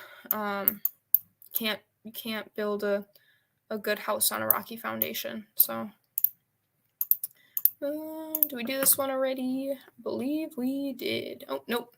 Okay. Lacking in correctness and fullness throughout. So taking 7th overall. I like the color. This one must be a homozygous silver, maybe, which is very, very rare to get a homozygous silver that survives this well and looks this well in adulthood. So might be mismarked and might actually, it could just be a very, very light silver or having another dilute in there, or it could be I'm blanking. It could be a blue, homozygous blue, because they don't tend to have those problems. They don't have the problems. They don't have a mortality gene in there. And then for our 1st place, like I said, very much like this bird. Well put together, well balanced, a lot of potential, and you can tell placed a little bit higher overall. So now, yeah, that's what I was thinking. Rebecca commented, looks like a homozygous blue. I agree. You're probably not going to get a silver. I think when you did some testing, you said you had like a 100% mortality rate in your silvers, in homozygous silver. just whether, even if you have some hatch, they usually die off as chicks, and young birds just, they don't make it. So to get one to grow out this well, even though it is a small bird, and to get it fleshed out that well is pretty rare. If not that, yeah, oh, wrong thing.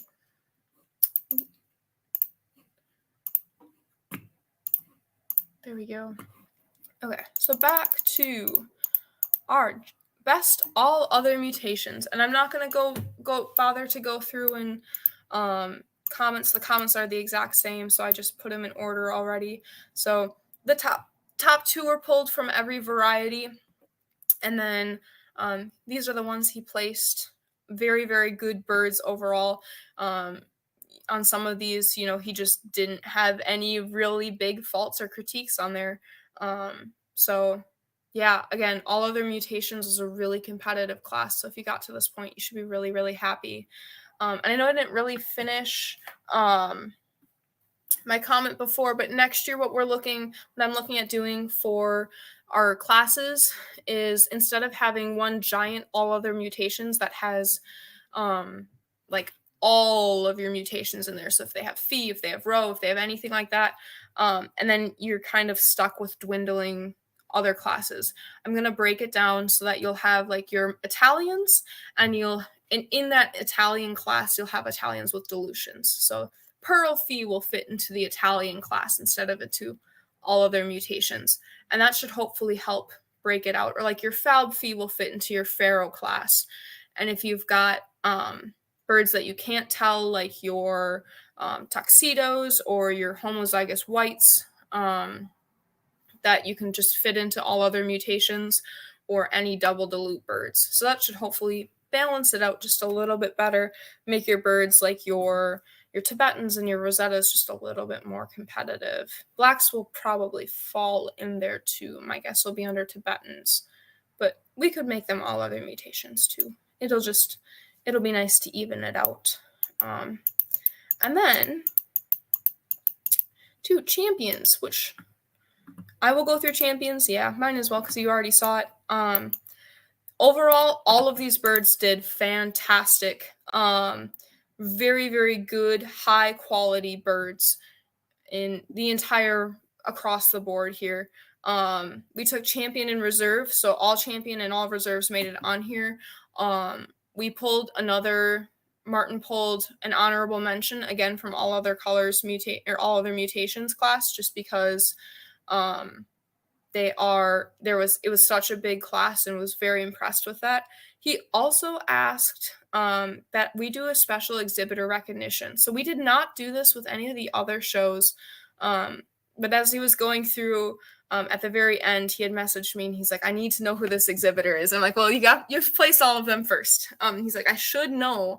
He's like, they have just put together an absolutely phenomenal set of birds. And he said just their presentation was great. Their photos that they took of their birds, you can tell they obviously put a lot of work, a lot of pride into it. And their birds themselves were excellent. He's like, every single one of them, if they didn't place very high, it was because there's just so many birds in the class that there were better ones above it, not because it was a bad bird themselves. And he's like, overall, very, very impressed with this exhibitor, and I believe that they deserve an honorable mention. So Angelica Khan, you guys get the honorable mention, or the honorable exhibitor mention. So just as a standout exhibitor overall, you should be really, really happy with the birds you entered and presented. So yeah, I will be with that. That is all of our open show. So all 88 birds going through. I think this one was like one of our shortest. Rebecca commented, woo! She had a few silver that survived, but they were blind with neurologic issues and bulging eyes. Yeah. So pretty typical. You're not going to see a very, very nice put together homozygous silver like that. And it's possible they had just other mutations and it was heterozygous silver, but pretty sure it was blue. And yeah, overall, if you entered birds, you made it to champion row, you should be very, very proud of yourself. If you entered birds at all, I want to thank you, especially for quail. Quail shows are still really, really new.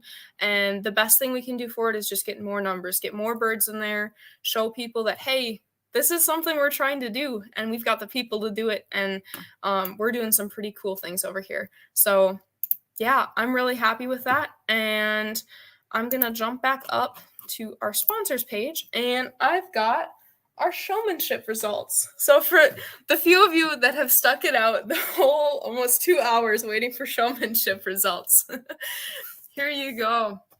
We're going to start from the bottom up and work our way to the top. We had 11 exhibitors total. Every single one of them was youth, which was really, really good to see. And I want to congratulate everyone that came out. I know it was very last minute. We weren't sure how many people we were going to have. I wasn't sure how well it would go. I wasn't sure quite. I've judged showmanship quite a few times before. But I wasn't sure how well it would go virtually, if it would be just a huge mess. But it went very, very smoothly, and I was really, really happy with the amount of work and the effort that all of the exhibitors put in. So I really hope to do it next year. I'm hoping to get a couple of other judges in there to help judge the showmanship so we can have multiple rounds going at once, and hopefully get a lot more people in as well, because I know there's quite a few that wanted to sign up and either couldn't or just was too short of notice. So without further ado, in 11th place, the total score was out of 100 points. And the breakdown, 20 points were based on the appearance. So you got 5 points to have for the exhibitor's appearance. So if the exhibitor had clean, conventional clothing, they were respectful, they were focused and determined, they got all 5 points. They got 5 points for having a clean bird with unbroken feathers, very clean. They had 5 points for having a tame bird that's manageable and that they were able to that you could tell that the exhibitors had worked with their birds. And you can tell when they haven't too. And they got 5 points for having a bird in good body condition and overall healthy appearance, with an appropriate size for its age and sex.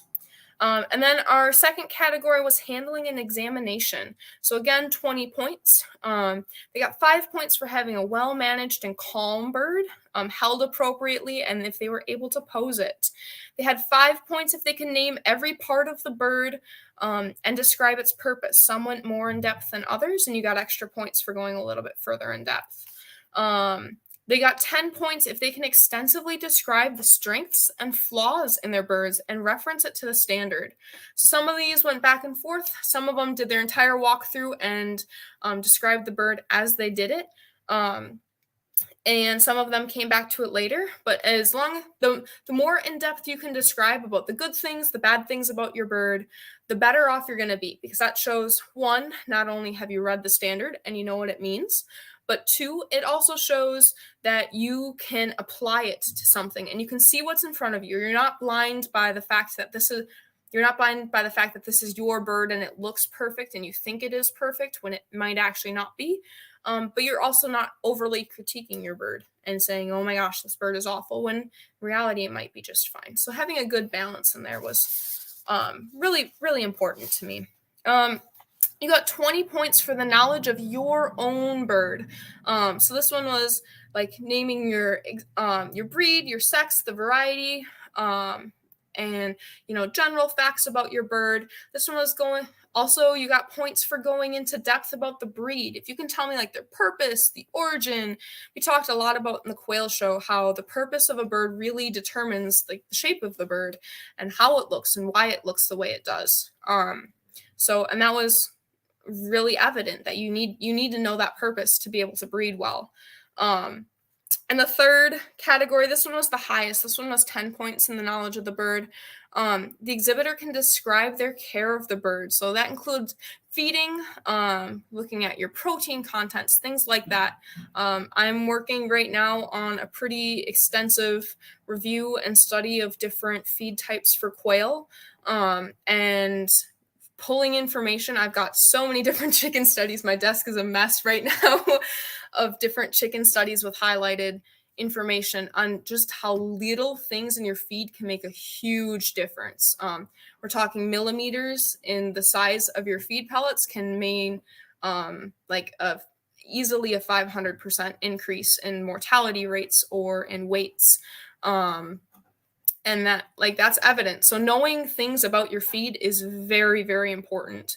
Other things that were in the care of their bird include prep work for shows. What do you do to prepare it? Your daily care, your long-term care, and how your bird fits with your overall breeding program and goals. I talk a lot about that on the Caternix Corner Live that I was on last. And when people ask me, which bird should I use? That's my first answer always. What is your goal? What do you want to breed?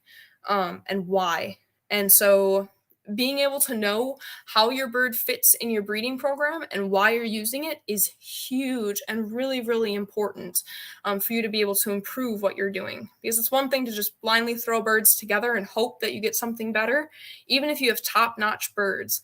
And it's another to selectively pick and choose exactly which ones are going where and why, and be able to explain that. That just kind of sets you just a little bit above and beyond. And then the last category was the biggest and the hardest. This is where the top exhibitor, even the top exhibitors lost points. Not one person got a perfect score on this. And that was on purpose. This was out of 40 points, and there was a series of questions that I asked. There was 20 questions. Every single one was worth 2 points. And they were about just all sorts of different poultry knowledge. Everything from quail, which again, especially for all the chicken exhibitors that were not super familiar with it, throwing quail in it was a big shock. But it's important to understand a lot of the answers for quail for chickens transferred over to quail. You can use that a little bit, and understanding that what works for one bird, how these species are different and similar, is huge. In a chicken show, especially once you start to judge birds or you start to get into the bigger shows, you can't just have a knowledge of chickens. You need to understand too how what you do can affect ducks and geese and guineas. If you go to a show as a judge and you can only judge bantams, you're going to be a sitting duck when they ask you to try and judge a guinea hen. And there's a lot of judges that struggle with that. So understanding that is really important. And the questions were not easy. I made sure of that. I wasn't sure what our age range would be if we were going to have adults. We had just kids, but we had some really, really good exhibitors that definitely knew what they were doing. So it was good to have some harder questions. And yeah, I'll go quick through the questions and then I can list the people and their scores. So the questions were, what are 5 defects and disqualifications in chickens? And that could either be breed specific or general.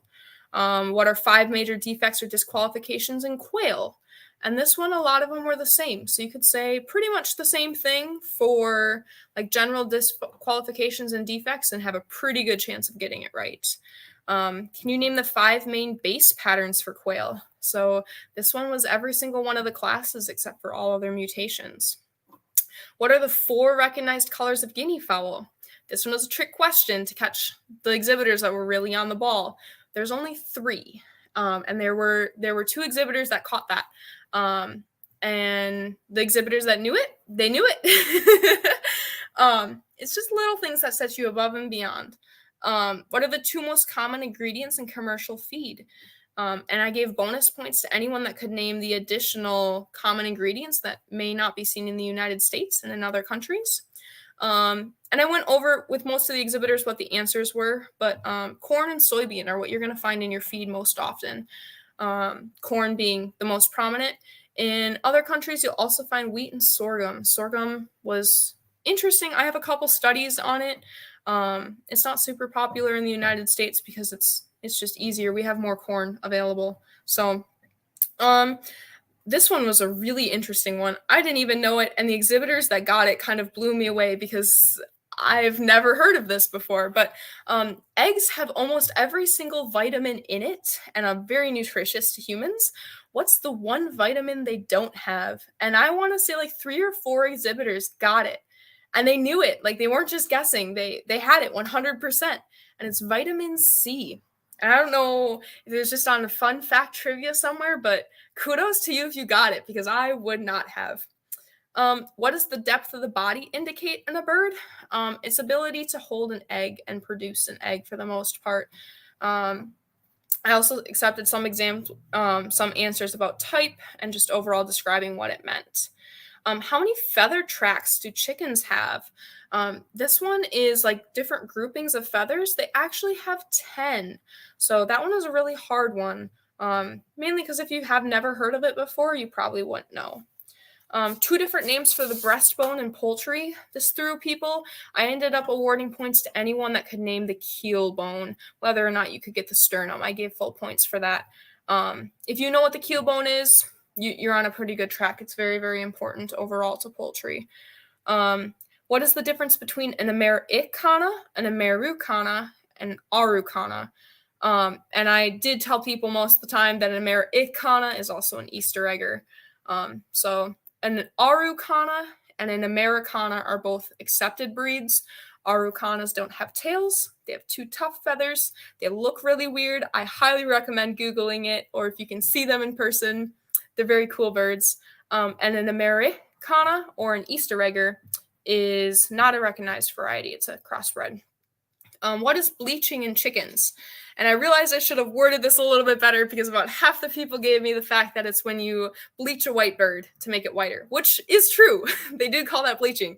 I was specifically looking for leg color. And if you bleach a white bird, it's actually disqualification in a show. It's considered faking to make it look more white than it is. But bleaching, and I did tell exhibitors that I was looking for leg color, and if they got it after that, then I gave them the points. But what it is it's the loss of the leg color. So you'll see it especially in like leghorns. They'll start out with really, really yellow legs, and as they get older, they start to bleach and fade into white, because the protein in their legs that makes that makes that really yellow color leaches into the eggs a little bit. And you can kind of tell if the hen is at the end of its laying life if they've got really pale legs. And then as a follow-up question, where does that yellow color come from? I gave bonus points to anyone that could name the thing. No one was able to name the chemical, and I don't think I would have been able to either. But xanthophyll was the name of the enzyme that makes it yellow. The biggest thing I was looking for is that it comes from corn. So you can do that by you can throw a little cracked corn in their diet sometimes. If you throw it in grass too, and you let your birds free range, you'll tend to get a little bit more of those yellow legs, which you'll see that a lot in Wyandottes. They do that. Leghorns, usually they don't. Usually Leghorns, leg color is not such a big deal. But in Wyandottes, it really is. At least that's the breeds I'm the most familiar with. But staying on the feet topic, what color feet should Tibetan and Rosetta quail have? Again, throwing in a quail one. The answer is black or brown. So you'll see Tibetans should have all black feet. It's not considered a major defect if they have pink toes. Pink toes are pretty common in Rosetta, but black toes are ideal. And then, what is biosecurity and why is it important? I was actually a little surprised on how many people didn't know this one, especially with avian influenza. Biosecurity, really, really important to prevent the spread of sicknesses and diseases. And Ryan had a great answer. It's basically any step you're going to take to prevent your birds and other birds from getting sick. Super important things like quarantining after going to shows or going to swaps, things like changing shoes out, keeping flocks completely separate. Vaccinations are another really big one, medicated feed. All of those are little things you can do for biosecurity to increase the chance of your birds staying safe, especially with things like avian influenza being really prominent, if not this year, at least from last year. This one was a little bit controversial. I gave points to pretty much anyone that could give an answer and back it up, or at least if their answer was too large. How much floor space should be provided for large fowl bantams and quail? The The answer from the University of Iowa is 2 feet for large fowl, 1 foot for bantam, and 1/4 foot per quail in a production setting. If an exhibitor said larger, I gave them at least partial credit, if not full credit for it, as long as the answer was reasonable. If you just said, each bird should take an acre, I didn't give a point for that. But if you said, each bird should take 3 to 4 feet, that's a pretty reasonable answer, especially when you're not in a production setting. So, the next one I had is, how is salmonella spread and can quail carry it? And I gave at least partial credit if they said it was spread through eggs and through raw meat. I gave 1 to 1.5 points. And then for can quail carry it, I gave answers as long as they could back up their reasoning. So there's a little bit of a controversy. It's meant to be a little bit of a trick question and trip people up. If they said yes, because quail are like chickens and chickens can carry it, I gave them an answer for that, or I gave them points for that. So the real answer is, we aren't quite sure. There's no scientific proof there's proof that quail can carry it, but there's no proof that quail can transfer it onto humans. There's no proof that they can't either. We don't have any cases where humans have gotten salmonella from quail eggs. It's believed that because their body temperature is slightly higher and they have a lysosome in there, that they might not be able to transfer it as easily, but there's no proof that they can't either. So I just gave points to anyone who was able to answer that and come up with an answer. How many primary and secondary feathers should a chicken have? 10 primary, 14 to 18 secondary, as long as they gave an answer that was pretty close to that. Surprisingly, I only had one person that wasn't sure, that actually counted out the feathers. There was a couple people that had no clue what I was talking about, or just didn't know off the top of their head and guessed. And I was kind of surprised, because like, your bird is sitting right there. But no, the one person that took the time to count the feathers, that was pretty appreciated. The other one was a pretty easy one. The difference between a cockerel, cock, pullet, and hen. There's 2 main answers people gave. I accepted some for both. So your official APA answer is anything over a year old is considered a cockerel or a hen, or cock or hen, sorry. Anything under a year old is a pullet or a cockerel. But the layman's terms answer is usually anytime a pullet starts to lay. A lot of people will call that a hen. Anytime a cockerel reaches 6 months, people will call that a cock. So I gave points for both. I just made sure that exhibitors were aware of the difference and why they were using the definition they did. The last 2, what color does a celadon quail lay? Blue. The celadon's a blue egg gene. And the last one, are pigeons considered poultry? This one is controversial, and I threw it in there because I wanted to see some answers. I wasn't sure if you're going to have adult exhibitors in there, and if we did, I really wanted to get their thoughts on this. I gave points for anyone that gave any sort of answer, and they had a reason why. And so there was all over the board. There were people that said yes. There were people that said no. As long as they could say why, I gave them points for it. And the truth answer, we don't know. There are people that are pushing for them to be accepted as poultry. There's kind of a push by the Pigeon Association, last I heard, which is like last week. And then I also spoke to a longtime pigeon breeder that was adamantly against it. So who knows? Very similar thing going on with Caternix quail. That's why I included it. But now, for actual exhibitors and numbers, we're going to start from the bottom and work our way to the top. With our 11th place exhibitor, we had Gunnar K with a score of 36 out of 100. And I want to give a huge shout out to him. He's 5 and did absolutely wonderful. Came in with a bird that took both of his hands, handled her absolutely wonderfully. Even when she started getting a little bit unsettled, she was a little bit unhappy to be there. She flapped a little bit. He handled her absolutely wonderfully. So just because he didn't place higher, I think he should still be incredibly, incredibly proud for coming out. It can be daunting for showmanship, especially talking with a judge face to face, not knowing all the answers. But he did an excellent job. So In 10th place, we have Grant K, age 7, 62 and a half out of 100. Very, very nicely presented. You can definitely tell that they cared for their birds. They've worked a lot. Very, very very, very well handled. Just a little bit more in the poultry knowledge. And again, a lot of that stuff you just learn from experience. So in a couple of years, yeah, I really hope they come back next year.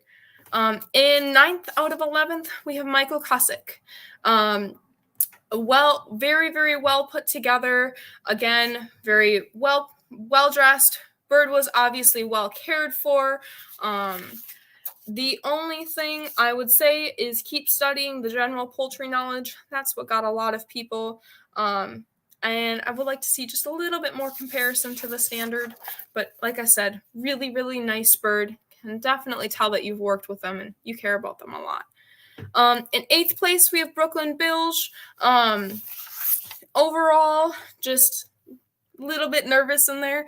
Again, showmanship is scary. It's a lot easier to put a bird in a cage and step back than it is to sit there and have a judge questioning you, especially when the questions are hard and you don't know them all. Very, very knowledgeable about your breed and your bird overall. Just make sure you really, really know everything that you're going through. So in 7th place, we have Gavin, who is 10 with a score of 69 out of 100. Brooklyn is 14 and took 60 and had 65 points out of 100.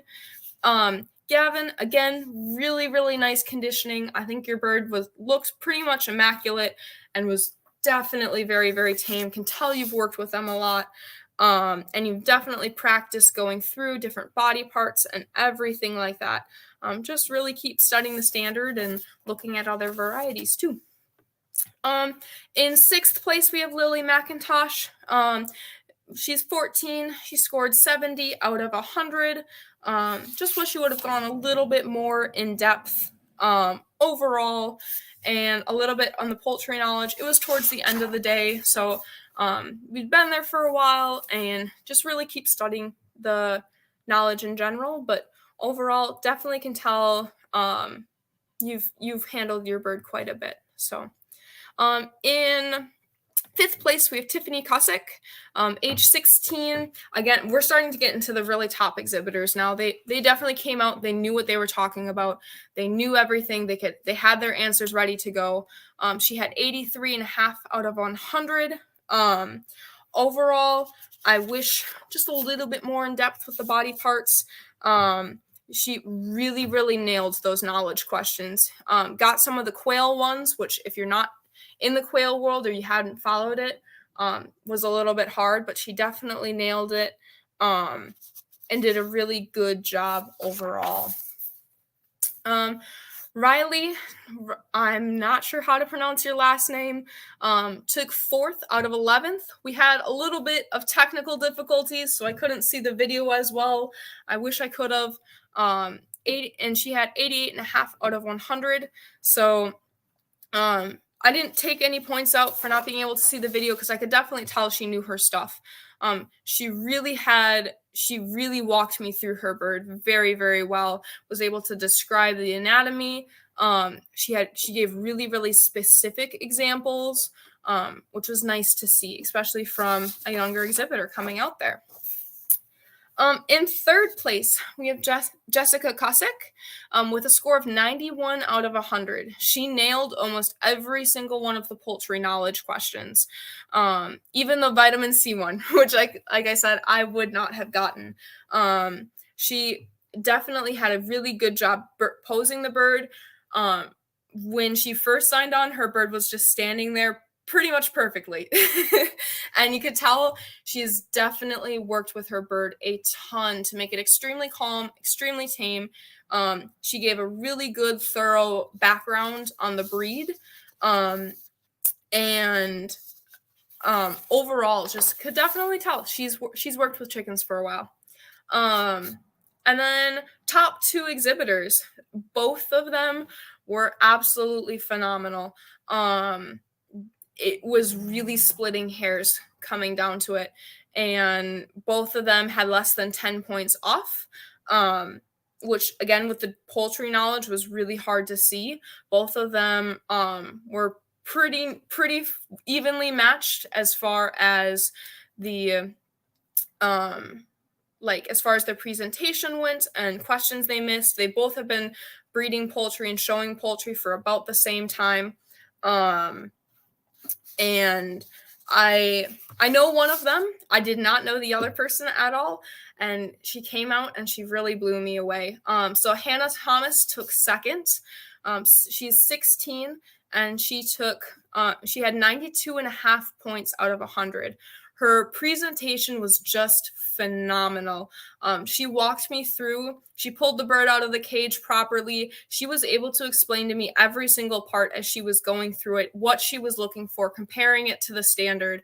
I was able to get recordings of both top two exhibitors. They will be posted on YouTube, and I will highly recommend every person go through and watch them and just see this is what if you want to get to the showmanship level, this is where you want to get to.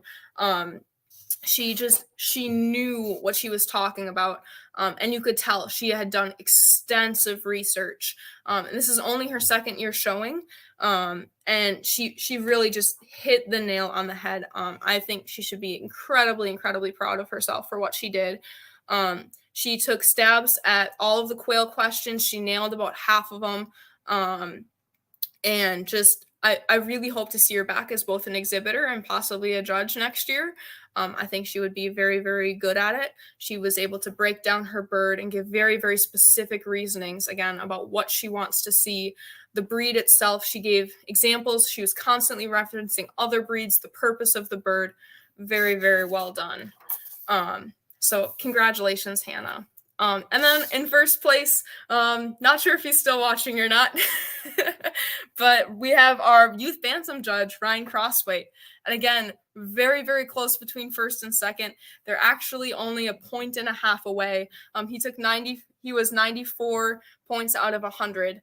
And just, again, hit it out of the park. You could tell walking into it, he knew exactly what he was doing. He walked through every single part of the bird, constantly referencing the standard. This is what it should look like. This is why it should look like this. This is what we want it to be. This is a good thing. This is a bad thing. And referenced other breeds. He had a very well put together bird in front of him, but still was able to say, this is how it fits in my breeding program. And this is how it will help me improve, and this is what I'm going to use and contrast it. And even I learned some things going through the general poultry knowledge. Definitely taught me a couple things in there. Nailed it on the head for almost every single one. There's only one question he got completely wrong. With the vitamin C, again, that's one if you don't know it, you don't know it. But very confident, can tell what he was doing, can tell he's definitely put the work in, he's definitely judged a bird before. And can definitely tell that he was knew what he was doing, and happy to have him as our youth bantam judge because he showed us stuff. So we have a plaque that I will be sending out, and I will get all of the emails out with the awards and the information. Hopefully tomorrow. I have to work for most of the day, so expect that in the early morning if it comes. If not, then it will definitely be there Saturday. I have the day off Saturday, but I will be working Sunday. So if you have questions this evening or tomorrow would be a great time for it. But overall, thank you everyone again to our sponsors, our exhibitors, everyone who made the show possible. It really grew beyond my wildest dreams, and I was super excited to see what happens this year and hopefully bring it back again next year. So,